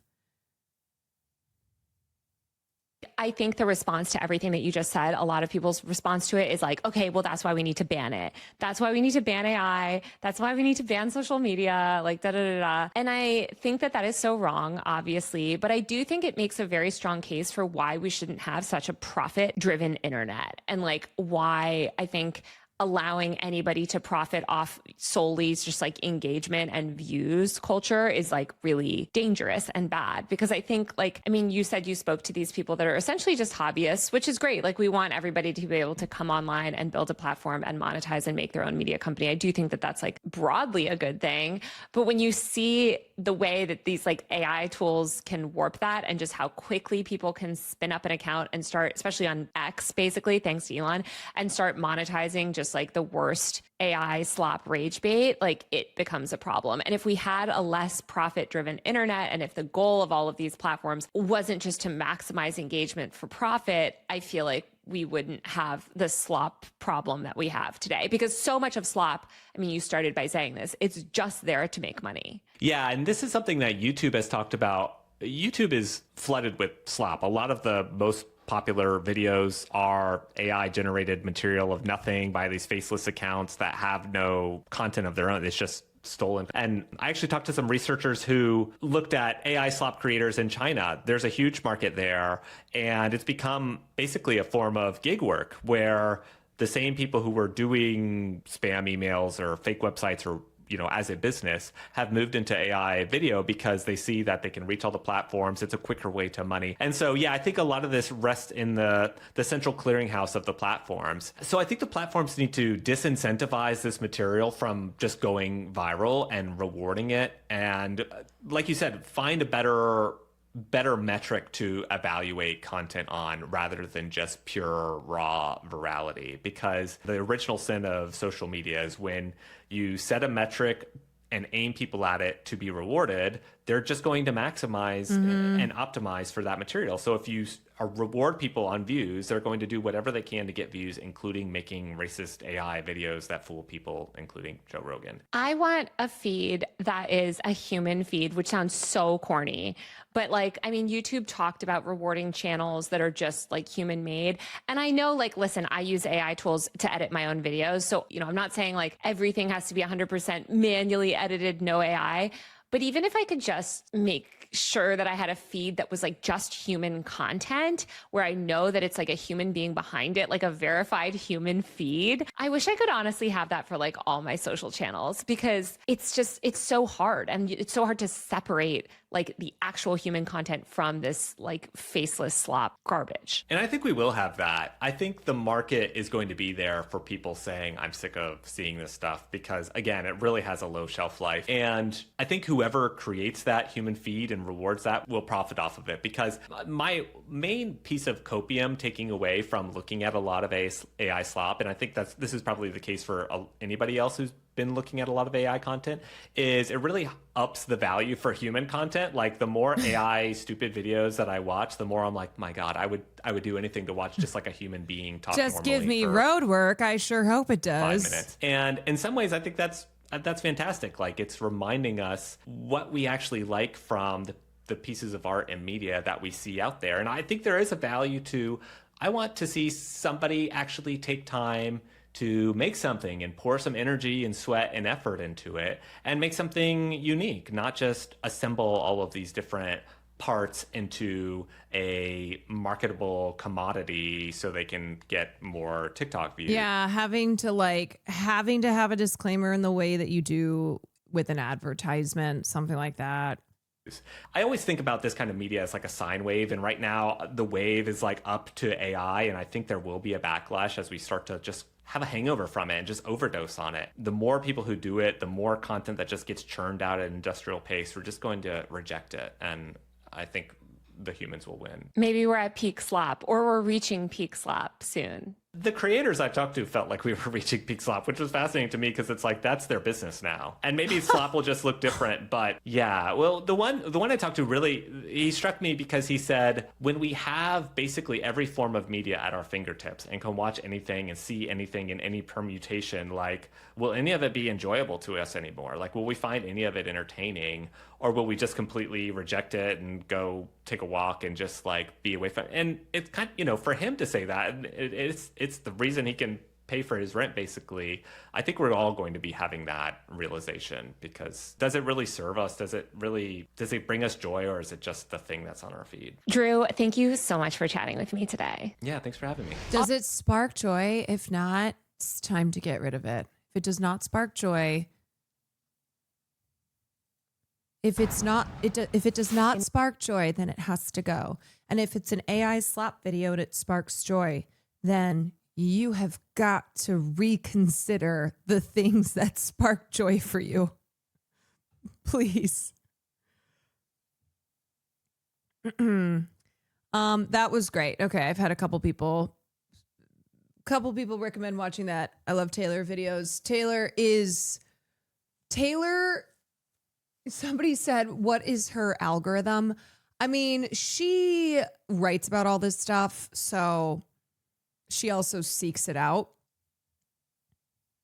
But yeah, I can't imagine what her algo looks like. She has a new album right now? Oh, Taylor Swift has a new album right now. Yeah. I have to say, on like the shady line, apparently the drama with Charlie XCX, Charlie throws a lot of shade as well. So I don't think that she is somebody who's not deserving of having shade thrown at her. But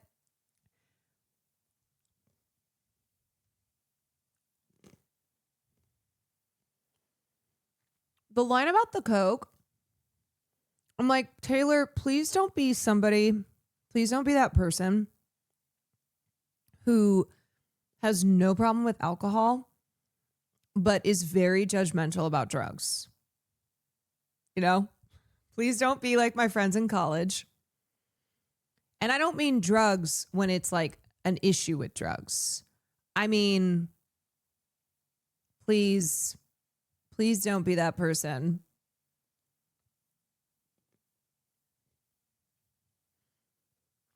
Who's like, cocaine.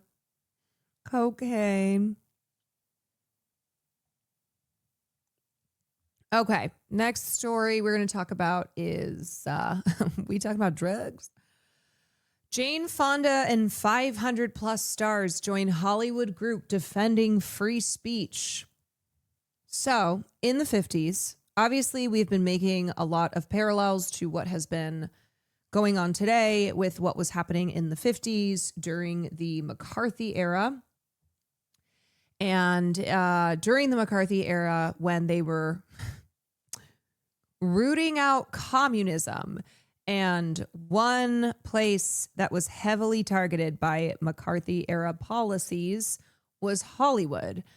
And the House Un-American Committees, or the House Un-American Committee, led by Senator Joseph McCarthy, accused a lot of entertainment figures. Speed Razor, thank you for the 10 gifted subs. Thank you. So Joseph McCarthy accused a lot of entertainment figures of being communist sympathizers, and it derailed a lot of people's careers. It led to people being blacklisted for the remainder of some people's lives. And it also created a chilling effect in Hollywood. And they had people like Elia Kazan. There's the delayed notification. Figures in the industry like Elia Kazan, who is Zoe Kazan's grandfather. He snitched. He was somebody who he turned on his friends and his peers, and he ratted people out and caused a lot of issues. So anyway, with what's happening today and the authoritarian attacks on free speech and censorship across not just attempted censorship across Hollywood, but this entire country, and a lot of people are hearkening back to the McCarthy era. And Jane Fonda's father, Henry Fonda, who was a famous actor, he started this initiative to protect the First Amendment rights that were being violated by McCarthyism. And so now Jane has relaunched the group that her father started. In 1947, the biggest Hollywood stars of the day formed the Committee for the First Amendment to fight a sweeping political crackdown on movie making during the McCarthy era. One of the founders was legendary actor Henry Fonda. Nearly 80 years later, Jane Fonda says those forces are back and she's picking up her father's torch. The actress and activist just those forces never left, to be clear. Announced a new committee with the same name to defend Hollywood free speech amid growing fears of government censorship and intimidation. More than 500 movie stars, producers, directors, and entertainers have signed on to join her. And here with me now is Jane Fonda. Thank you so much for being here. I do want to talk about something that you know what's interesting? Yet again, the same thing with celebrities and media figures who were talking about the grievous attacks on free speech as it pertained to Jimmy Kimmel getting suspended. I'm like, okay, for people who have signed onto this statement for the relaunch of the Committee for the First Amendment, or to those who signed the letter condemning Jimmy Kimmel being suppressed, once again, where y'all been? Where y'all been for those of us advocating for a free Palestine? Where you been? Because in some cases, with some of y'all, like Dana Bash, I've seen you supporting those attacks on free speech. I've seen you not just staying silent, but advocating, condoning the attacks on free speech. Chat looks a bit slow for 2K viewers. I think you're being botted. No. I'm not being botted, but thank you for your concern. Now here they come. Now here come the robots. Bro, we just AFK, little bro. Here comes the lurkers. Here come the robots. There you go. Is the chat moving fast enough for you now? Is the chat moving fast enough? Like, it's 9:30 on the West Coast. There's a lot of people in here. There's a lot of people in here who it's even later for them. And I'm talking about, I'm doing news. Sometimes people just want to sit there and listen to it. Let Caroline talk, chatter. I just don't want to be alone with my thoughts. Like, a lot of people are probably in bed, or maybe they're at work and they just they want to have something on. Yeah. Also, one difference between my chat and a lot of other chats is we don't emote. People in this chat type sentences. They will type paragraphs. This is not a chat that speaks in emotes. That's WL.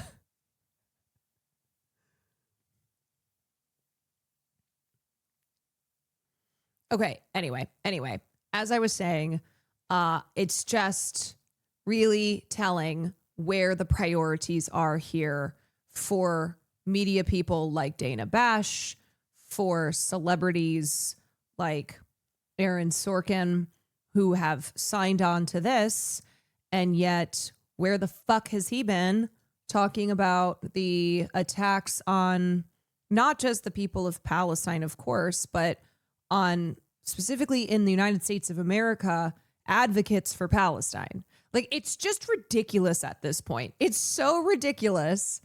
It's so ridiculous to see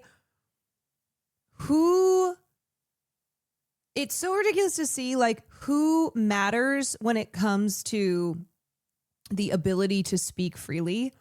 And it's certainly not students like Mahmoud Khalil. Where are the pledges and the letters being signed by all these people to protect Mahmoud Khalil's right to call the government of Israel a genocidal fascist government? Start with what you wrote in this letter. Sorkin is busy making a social network sequel that no one wants. I saw someone tweet and they were like, Jeremy Strong, who's going to be playing Mark Zuckerberg in the sequel, they're like, Jeremy Strong is going to do an amazing job, but at what cost? But at what cost? It's really striking. You wrote, I'm 87 years old. I've seen war, repression, protest, and backlash.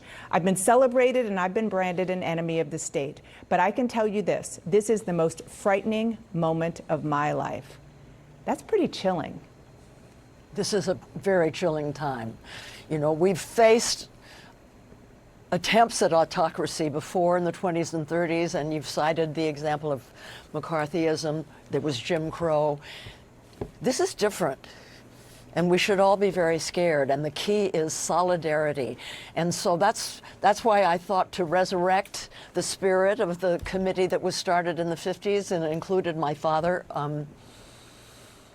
within the entertainment industry.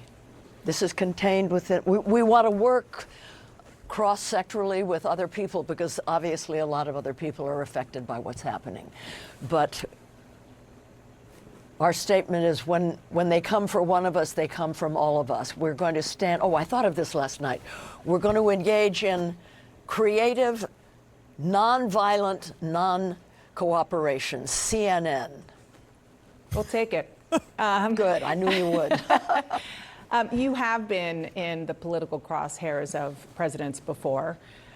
One was Richard Nixon. I know you've heard this, but I want our viewers to hear something that Nixon said. It came from the Nixon tapes, September 1971. What in the world? I haven't recovered from learning Jane's fun as a massive Zionist. So Jane, I know recently Jane has called out the genocide in Gaza, I'm pretty sure, and was a celebrity who was calling for a ceasefire and all that shit. I think this was back in the 70s. Back in the 70s when Vanessa Redgrave was being attacked, because Vanessa Redgrave was truly one of the sole people in Hollywood who was speaking about the Palestinian cause. And she made a documentary, and she won, when she won an Oscar for her role in,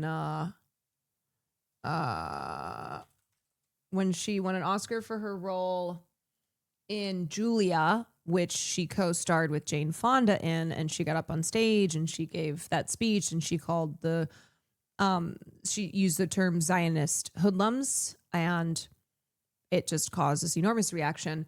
Jane Fonda did not support her at that time, as most celebrities didn't. But I think Jane has come around a bit. I think Jane is someone who has been known for a long time as one of the activist celebrities. She has been active since the Vietnam War era when she was protesting, and, her nickname Hanoi Jane. And she's always been someone who consistently has fought for progressive values and is anti-war. And so I think her not being, her not aligning her other work with her views on Israel and Palestine was jarring to people. But I do think she has gotten better on the issue.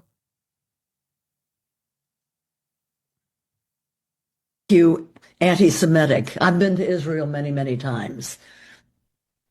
But what's happening has to be called out for what it is.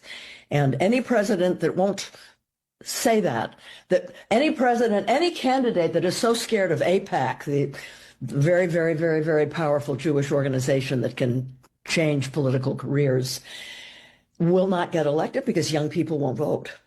So that's one important thing.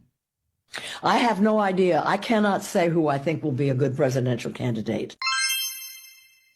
And hate. Update, Jane Fonda called it what it is, a genocide. She did mention, though, in the full video that you hate genocide but still love Israel. Is that possible? Yeah, I think Jane is still probably most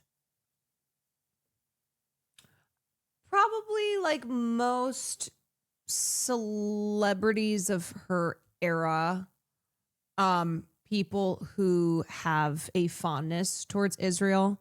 She's also 87 years old. I think she's probably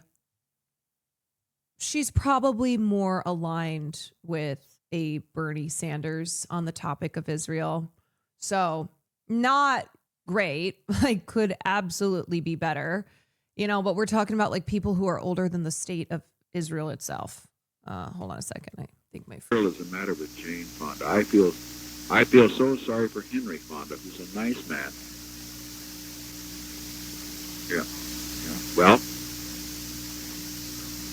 she really is. She's a great actress, and she looks pretty, but boy, she's often on the wrong track. Well, look what happened to him, and I'm still here. Yes, you are. He was talking about your anti-Vietnam War activism. You were on his enemies list, I believe. And so listening to that, knowing that history, living that history as you did, and you're still saying this is different, what makes this time so different? No president has ever sent troops into the Democratic cities across the country, saying full force. No president, as far as I know, has tried to control the Federal Reserve, the central bank. He is amassing power in a way that will destroy our democracy. And so we're going to stand up. You know, we're creatives. We're Maple Tex, thank you for the raid. Hope y'all having a good evening, good day, wherever you are.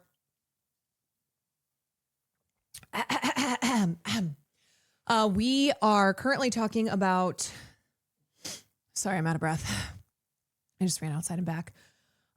We are currently talking about the McCarthy era free speech initiative that Henry Fonda, Jane Fonda's father, started, spearheaded back in the 50s when Joseph McCarthy was rooting out communism and was greatly suppressing free speech, was creating these blacklists in industries like Hollywood. And so Jane has taken it upon herself to relaunch what her father started back in the 50s in order to try and combat the federal government's authoritarian push, silencing critics in the government, in the media, in academia, in the industry, in the entertainment industry. That Nixon comment on Fonda is like the nicest comment Trump could utter about an actress on his deathbed if he met the ghost of Christmas Future. I know. We took some time out to watch a lovely story about the Yes Theory guys taking a 102-year-old lady on an adventure. Oh, that is lovely. My dad just turned 80 and loathes Israel with a force of 1,000 sons, but we're from South America, so that might be part of the reason. Yes. I think typically Americans, especially older Americans, have spent their entire lives being told that Israel's our ally, that Israel is the only other democracy in the Middle East, that Israel's our friend, that we must protect and serve Israel. You know, the David and Goliath story that has been fed to Americans for decades. And so I think if you are someone who was raised outside, particularly in the global South, or, you know, especially if you're Middle Eastern, you were raised with a different understanding of Israel and also America. Storytellers. We can do it creatively. We can have a good time while we do it. But we want to push back, and we want to model what creative, nonviolent, non-cooperation looks like. That doesn't mean just showing up for people who are under attack, like Jimmy Kimmel. A lot of us signed that ACLU statement protesting what happened to Jimmy Kimmel. Mm-hmm. But we want to also we want to be proactive, and we want to show what that can look like, and we want to. Violence is. My dad said he'd disown me if I visited Israel. Oh, happy belated birthday, Maple. There's so many September birthdays. I guess if you subtract 9 months, it makes sense. The reason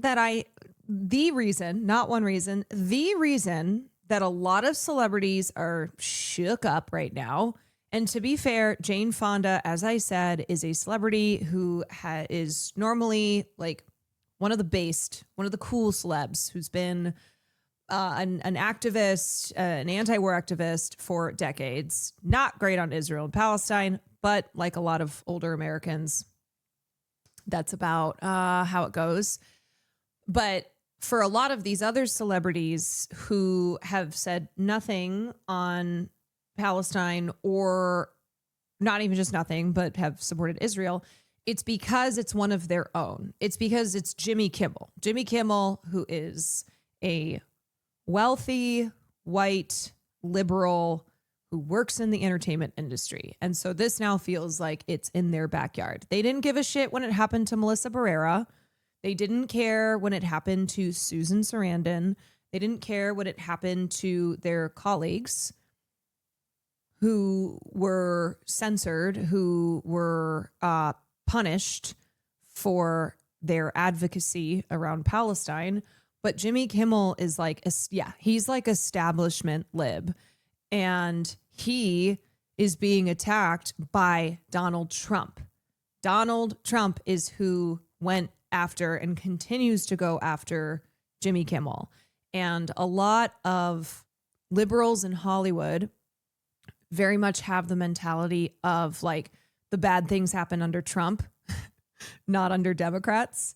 So even though under Joe Biden, we saw the bipartisan attempts to get rid of TikTok, we saw the beginning of the genocide and 15 months of it. We saw students, academics, just everyday people in this country being punished for their speech. Liberals in Hollywood, that doesn't register with them. They don't look at that and see that as an attack. But because Donald Trump is in office and because Donald Trump is going after people like Jimmy Kimmel, that is what's activating them. And to be fair, as I said, I also was like, this is bad. Jimmy Kimmel being silenced, these milquetoast liberals being seen as political dissidents, as a threat to the Trump administration. That's where we're at. That's the point that we're at. And Trump is just so like egregious, overtly egregious in the language he uses and how vindictive he is and how much he tries to get away with. We will not tolerate violence. We don't want any of that, but we want to move forward with love, with unity, with solidarity, and we want to encourage everybody else and all the other sectors of this country to do the same. You know, we don't want to be a pillar of support to this regime that's forming. You have obviously been politically active for a very long time. You've spent a significant amount of time in Washington and known all kinds of leaders. How do you think the Democratic leaders are doing right now? Not good enough. So along with this committee that has been launched today, and by the way, what is so exciting is that there's an exponential growth. People are signing up the minute they hear about it. You know, Sally Field, John Hamm, and others are signing up. So I think we're going to have a good group, and we're going to have fun doing it. But I also have a PAC, a climate PAC that elects people all over the country, because I don't feel that our leaders are doing what they need to do. And if you can't change the people, change the people. That's what we're doing. So back to that, I just want to make sure I understand. So you're saying, obviously, you have these incredible people who have signed on to this, and we just showed a little bit of a scroll from, it's a cross-section of age and of the entertainment industry. Are you saying that... Oh, Jane looks amazing. You want to use your creativity and use the platforms that you have to push back? And if that's the case, what do you think about what has happened recently at Apple TV with this show, The Savant, which was indefinitely put on hold? Jessica Chastain plays a woman infiltrating online hate groups to stop extremist violence. Seems like that's the antithesis of what you're trying to do. Yes, that's very recent, right? I'm not as up on that as I should be. I've been in France, as you pointed out. I just got back this morning. But yes, whenever our freedoms, our rights, our right to freedom of speech, freedom to protest, freedom to assemble, our constitutional rights are attacked, we'll stand up, and we'll stand up in solidarity. I've been in France, darling. I haven't seen what's been going on with Jessica Chastain's Apple TV show. There's strength in numbers. And those in our industry who acquiesce to what's happening, they'll hear from us as well. And what else are you hoping to do? I mean, just having this committee exist is a statement in and of itself. What else do you hope to do with the power? This is our first statement. Well, this is a work in progress. This is our first statement. We've issued the statement. We're going to have webinars. We're going to learn about what is autocracy, how does it rise, and how do we defeat it. We're going to learn about the First Amendment and really understand what it is. There are certain times when freedom of speech is not allowed, like, you know, the classic example is you can't shout fire in a dark theater. We have to really understand the ecology of what it is we're dealing with. And so we're going to be educating ourselves, and we're going to be coming up with creative ideas. We're good at that. Yeah, well, that is for sure. Speaking of, I can't have you and not give you my condolences for the loss of Robert Redford. I have to say, Our Souls at Night, if people haven't seen that, please go see it. It was just a fantastic movie that you did with him. And he would still can't believe it. He would be definitely signed on to this letter if he were here. He'd be the first to sign on. Yeah. Jane, oh, Robert. Yeah. Jane Fonda, thank you so much for being here. Thanks, Really Dana. appreciate it. We miss Robert Redford. Vil Morigar, thank you for the 4 months. Anyway, yeah, so that's what's going on in Hollywood. Hollywood is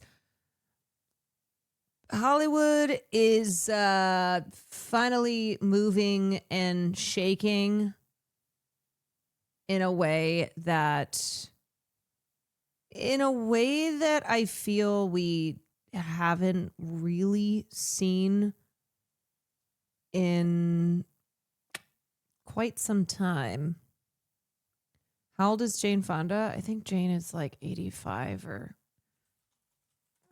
Jane Fonda is 87. 87 years old.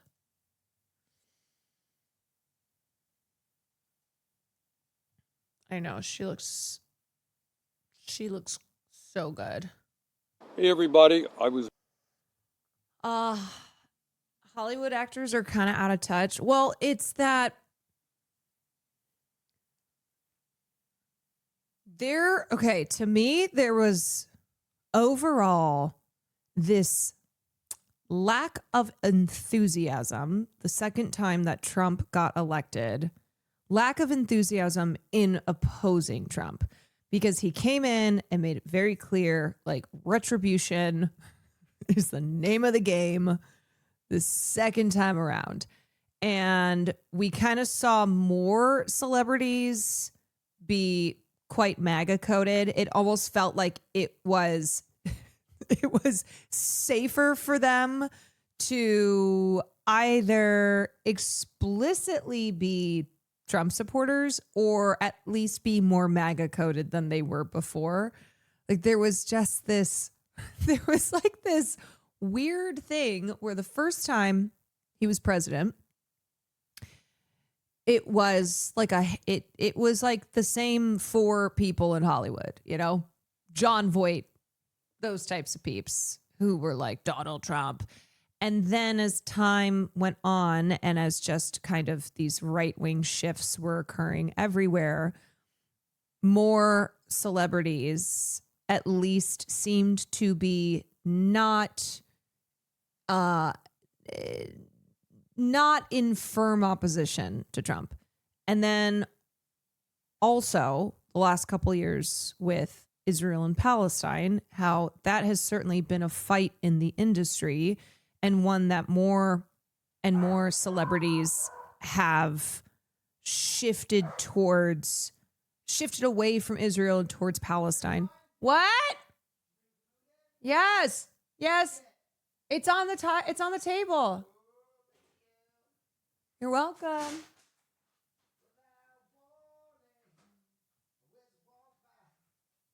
But what I will say is this whole thing with Kimmel, and then just it's on the counter. This whole thing with Kimmel and just Trump kind of intensifying the attacks and the way that they're doing these attacks. Now it seems to be mobilizing even more of Hollywood as they are recognizing the grievous attacks on free speech and all that. But yes, like ultimately, Hollywood is comprised of, people who are political in Hollywood. A lot of them are just classic rich liberals, rich establishment liberals. And so this is the kind of stuff that they respond to. This happened with Modi and all the Bollywood superstars. They all went to his office and kissed ass and did photo ops. The absolute top celebs are almost invariably not to be looked at for making a principled stand. There are notable exceptions, of course. Yes. Like Snoop Dogg being against Trump first election and then performing for him in the second. Yes. And Carrie Underwood also performing, where you're like, you know what? Yeah, you seemed MAGA coded already, but now it's kind of just out in the open. Oh, here comes a little TT. Here comes the fart. Do, do, do, do. Here comes the fart. And I said, it's all right. Do, do, do, do, do, do, do, do, do, do, do, do, do. Here comes the fart. Dee, dee, dee, dee. You joining the adult theater camp? We already covered it. And I said, I'm all about it. I'm all for it. Okie dokie. Walking here in Washington, D.C., and who did I bump into? One of my favorite members of the United States Congress, Alexandria Ocasio-Cortez. And one of my favorite senators. All right. Anyhow, as everybody knows, we are now in a government shutdown. Republicans are attacking Alexandria, attacking me.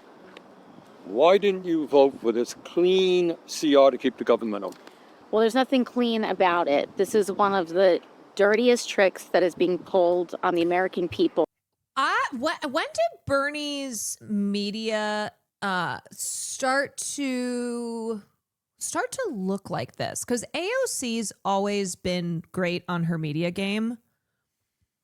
I can't recall if this is like something that is, I mean, he had a good media team when he was running for office, but I've noticed he does a lot of these now, like, let me address, like he does in the way that after something big happens in government, AOC always does her Instagram stories, right? She tries to speak directly to people and explain what's going on. She'll do Q&As.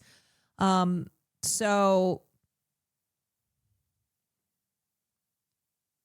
yeah, I mean, I know the two of them did the whole Fight the Oligarchy tour.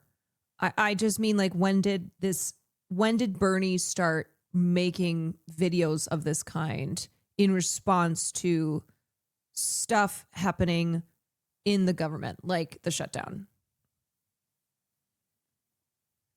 He's been posting more vids like this since he was on tour with AOC. Yes, I noticed that too.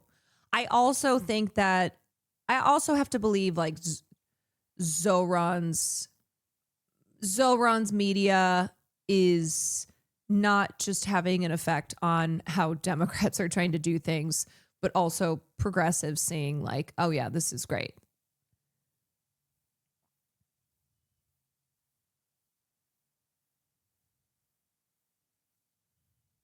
Right now, starting today, October 1st, and throughout the rest of the month, Americans across this country are going to start getting notifications that their insurance premiums are up to doubling.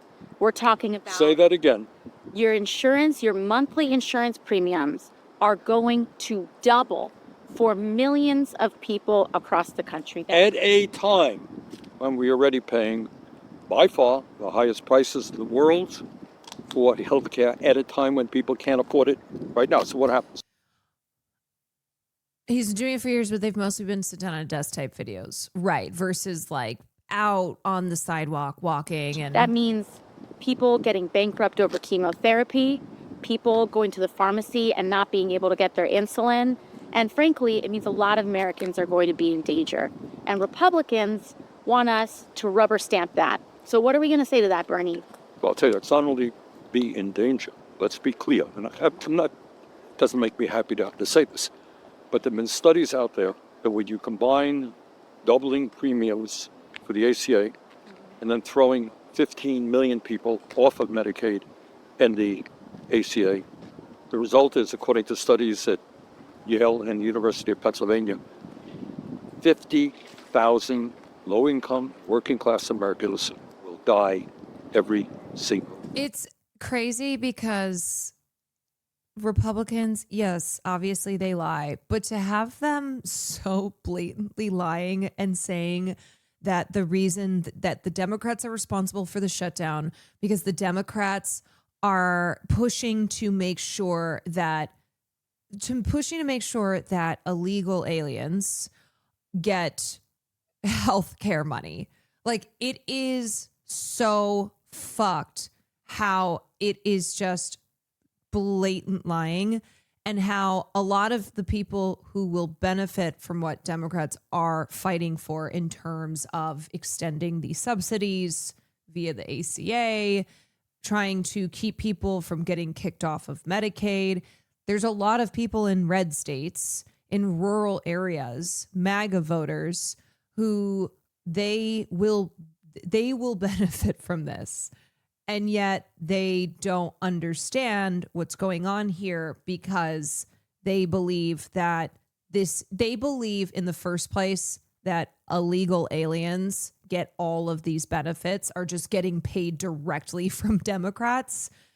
And they believe that this is why the government has shut down. When in fact, like, rural hospitals closing, which is a byproduct of these Republican policies, this is disastrous, and it is what it's what the attempts here to negotiate over the budget in order to extend the ACA's health insurance subsidies and reverse the Medicaid cuts, like, in order to protect people, including those who live in red states. All right? If you don't have the money to go to a doctor and you're sick, you die. And that's what we're looking at. That's why the scapegoating of immigrants is so effective, because Republicans will do this shit and then they'll dangle what they have.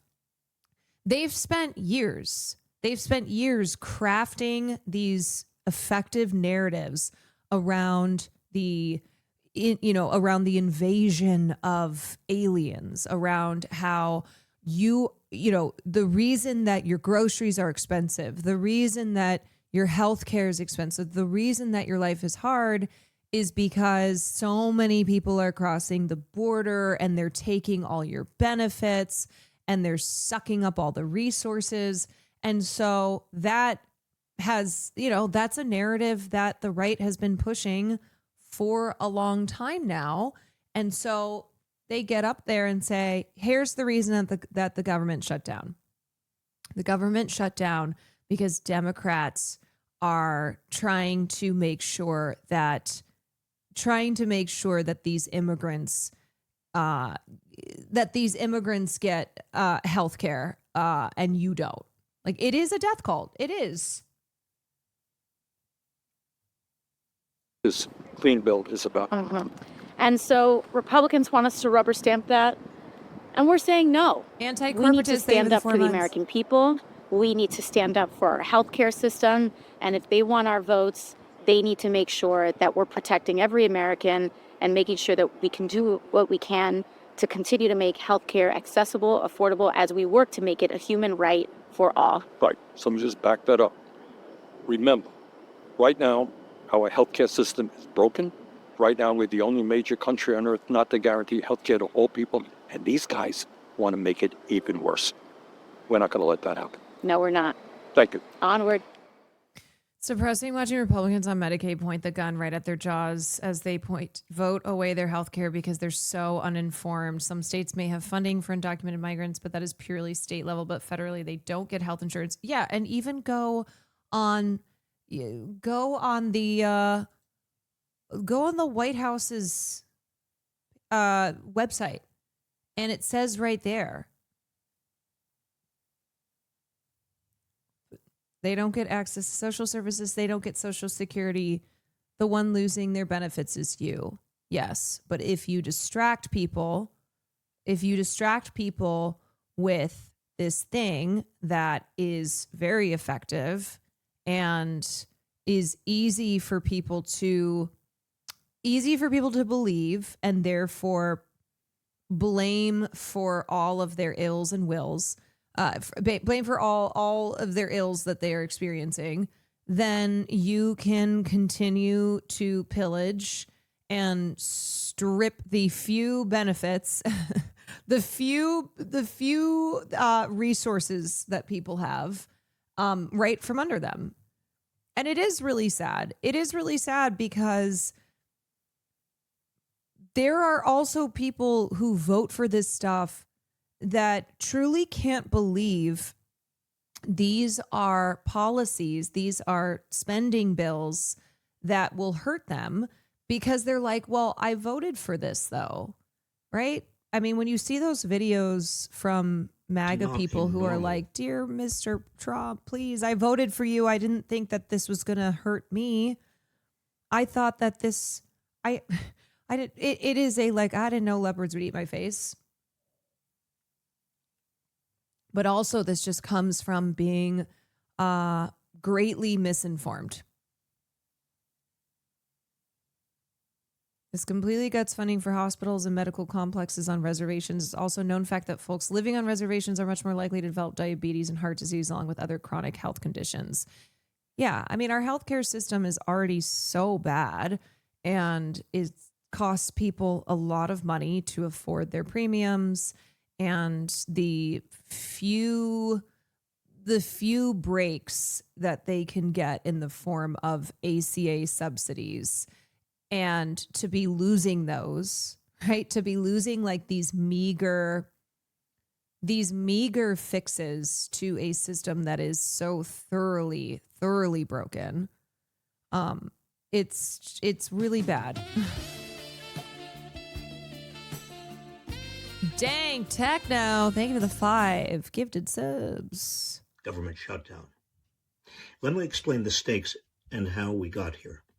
The Trump regime, along with Republicans, wanted to fund the government with a continuing resolution that would have kept existing funding levels the same. But if Democrats had accepted that deal, they would have effectively given approval to all of the terrible and wildly unpopular policies that Trump has pushed through since retaking office. That includes his funding cuts to public broadcasting and foreign aid programs. Yeah, and I think the question you have to keep asking people who voted for this or who continue to support it is, has your life improved? Genuinely. Are your groceries cheaper? Are your bills more affordable? Do you have access to health care? Has your life improved? Because Trump and his cronies are doing a lot of things and are making it seem as if they have already greatly improved people's lives. So has your life improved? Is it any easier?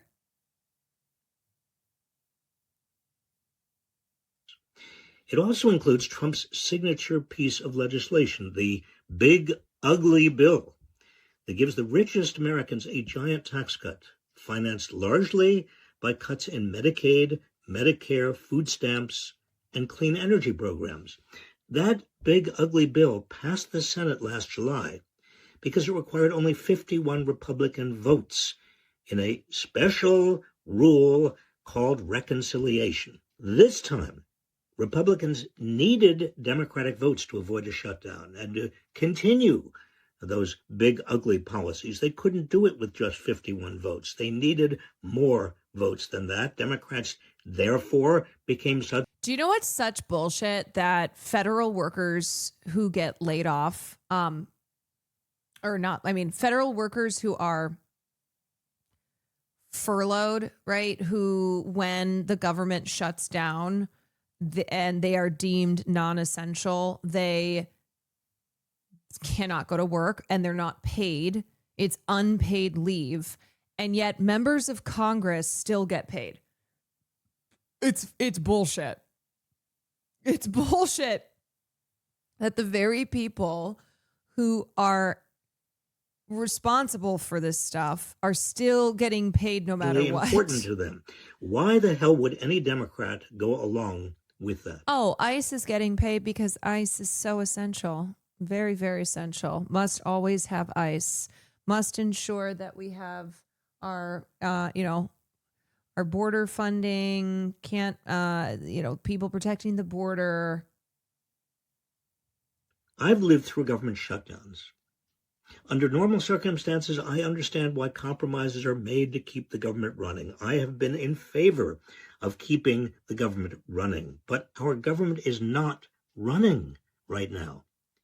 It's effectively been shut down for months as Trump has destroyed checks and balances, usurped the power of the purse from Congress, and unleashed an authoritarian nightmare throughout the country. Democrats cannot cave into this shutdown. They must not operate as if what Trump is doing right now is normal, because it's not normal. In the short term, Democrats have to use their leverage to restore funding to vital programs that millions of Americans rely on, like Medicaid and the Affordable Care Act. And in the long term, they've got to paint a bigger picture for the American people about the devastating realities of Trump's regime. This is an opportunity for Democrats to fight back, not capitulate. Please, if you agree, share this video. Yeah, and there's a lot going on here. It's Trump's authoritarianism. It is Democratic voters feeling like Democrats have not been doing enough to oppose Trump, to resist Trump. They are in polls, gauging like how Democrats are doing. They are just getting less and less favorability. And so I think this is not just about disputes over healthcare policy and trying to make sure that the subsidies don't run out and that the Medicaid cuts are reversed. But also, I think this has to be a moment where Democrats show that they are trying to do something. And I think I think there are absolutely concerns about how the base has been responding to their performance thus far. Feel like it's too late for most liberals to wake to what's happening. It's going to take too much time to show them what they already know. I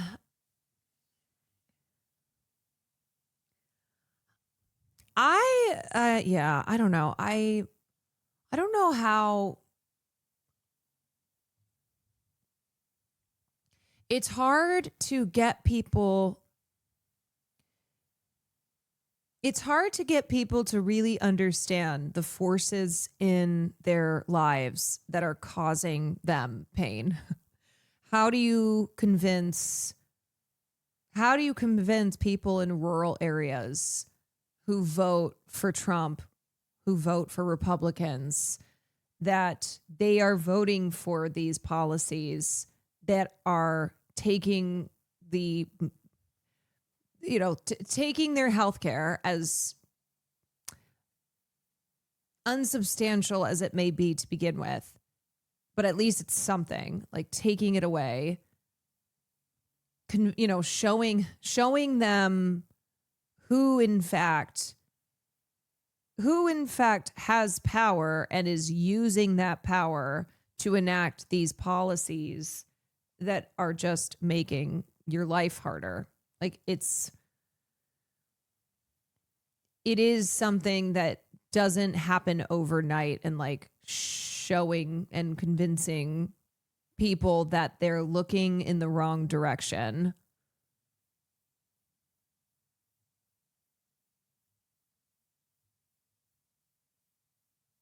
If you listen to the Ezra Klein discussion with Coates, it's so illuminating to how liberals think. That was so frustrating, that conversation. But I also think it also shows like Ta-Nehisi Coates has fully left the establishment.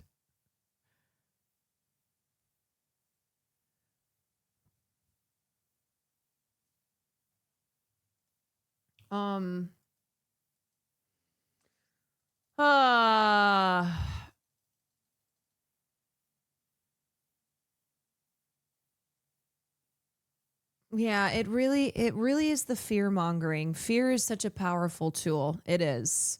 And people fear what they don't know. They fear what doesn't look like them,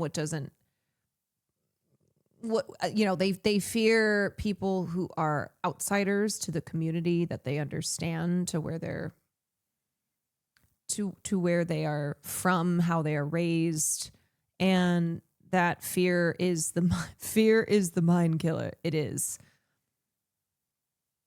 Because people are right to feel afraid. They're right to feel afraid of like, how am I going to afford my bills? How am I going to keep paying my rent? How am I going to afford my groceries? All that. Feel afraid of like how much more expensive life is getting, and that not being reflected in the wages that they are earning, but not having that fear be manipulated into just blaming the wrong people. Blaming people who are even more vulnerable, who have even less. Like, do you think that undocumented immigrants in this country are in some position of power? No. It's a lot easier to say it's the Mexicans' fault. I know.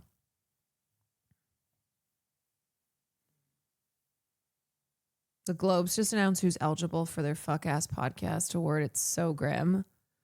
2020 48 Hours Armchair Expert with Dax Shepard, Call Her Daddy, Candace, Crime Junkie, Dateline NBC, Good Hang with Amy Poehler, Morbid, Mr. Ballin Podcast, Pardon My Take, Pod Save America, Rotten Mango, Sean Ryan Show, Smartless, Stuff You Should Know, The Ben Shapiro Show, The Bill Simmons Podcast, The Daily, The Joe Rogan Experience, The Megyn Kelly Show, The Mel Robbins Podcast, The Tucker Carlson Show, This Past Weekend with Theo Vaughn, Up First. Wow, I can't believe Fear and is not on this list. I can't believe Fear and is not eligible.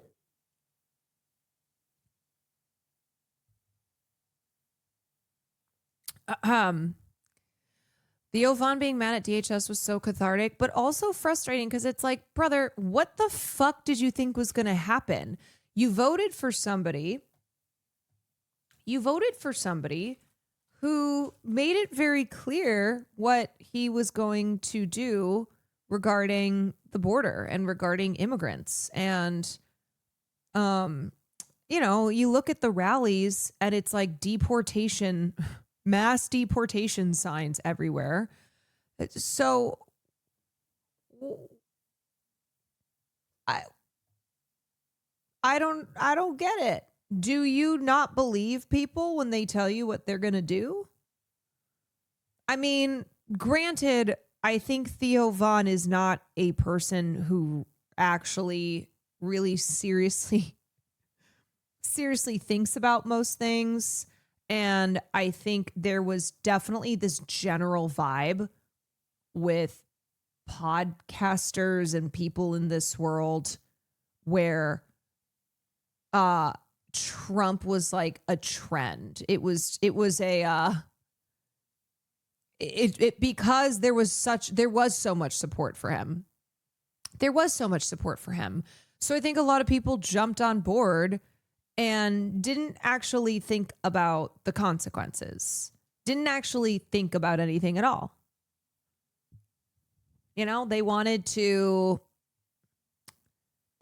be a part of it. It was popular. And now they're all like, wait, what? I don't support this. It's like every week I'm supposed to feel bad for Theo Vaughn for some reason. He's just a 45-year-old boy. He doesn't know any better. He's just a 45-year-old child. How could you expect anything else?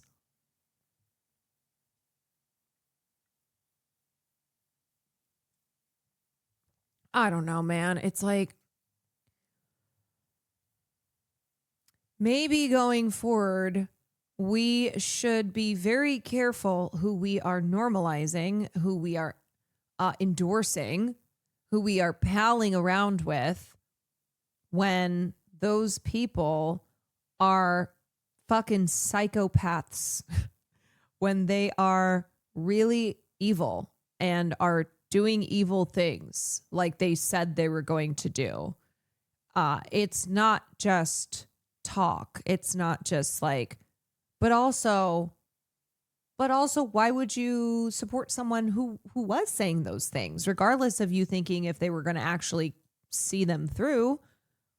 I don't get it. I don't understand. My question now is like, what was it that you liked? What?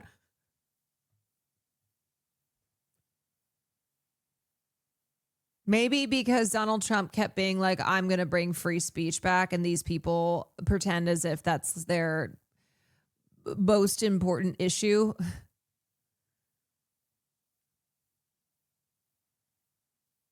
Hearing this, recovering from full Medicaid covered surgery just 7 hours ago, was told it could have been fatal if I waited even longer, but was scared my insurance wouldn't cover a $5,000 ambulance ride. A year ago without healthcare, I would have just suffered mercilessly like every year before. I'm scared for everyone's lives in the near future.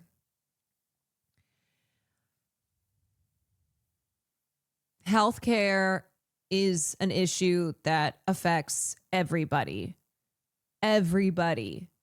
It's why the response to Brian Thompson's shooting was across the political spectrum, one where people went, I am not going to shed tears for this man, where they related, you know, they were sharing personal stories.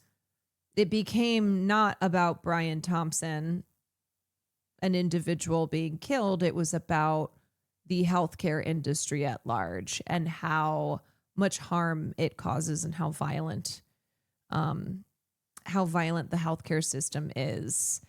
And so that is something that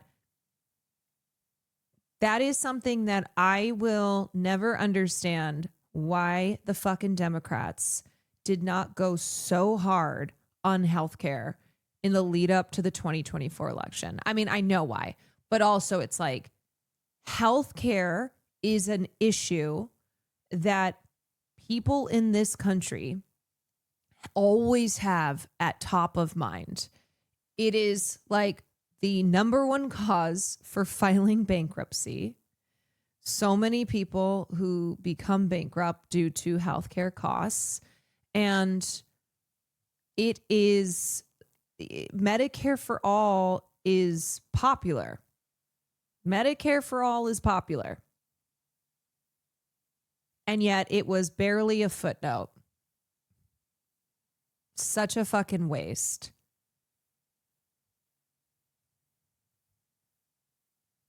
Do you think one day we will have Medicare for all? I do. I don't know when, but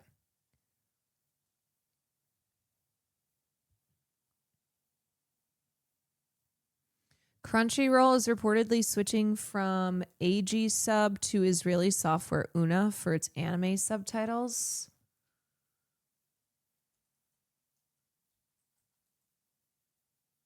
They're switching. So it's not even like they were utilizing this software in the first place. Una is currently used by Netflix, Warner Brothers, and many other large media companies as well. Like, why? Why? The world needs more Zorons, earnest communicators to go out there to regular folks and address their concerns. Yeah, I do. I believe that as well. I believe that as well. That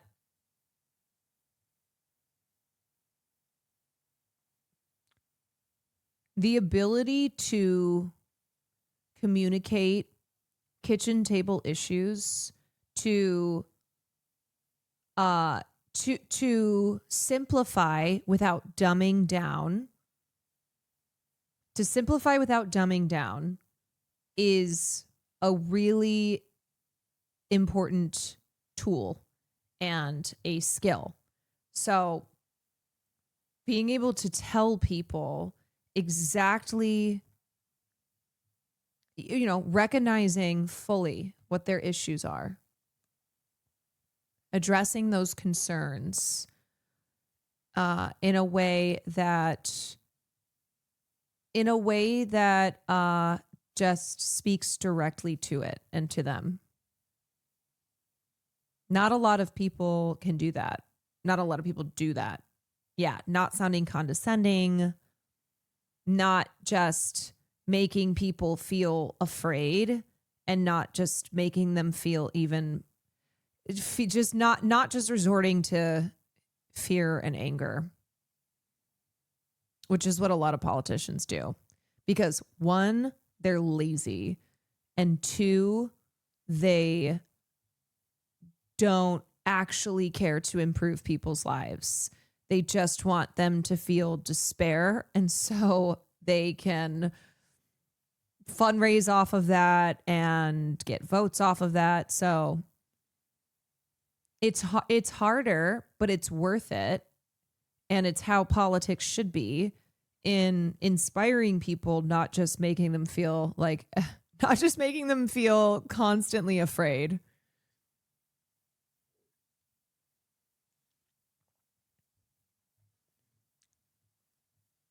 There's Kayla Nicole Shade in one of Taylor's new songs. I was wondering if she was going to say anything yet. I guess she did.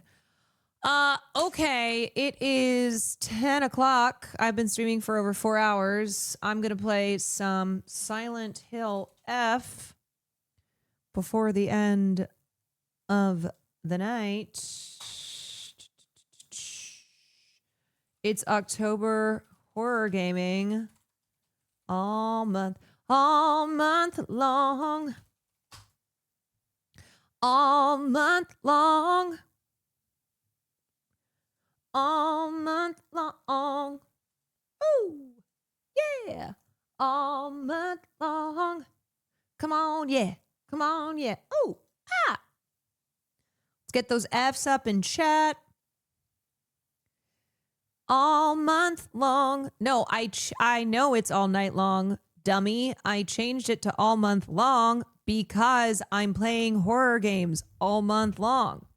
That's why I changed the lyrics, because it's October Horror Gaming all month long. Silly. Silly Sill.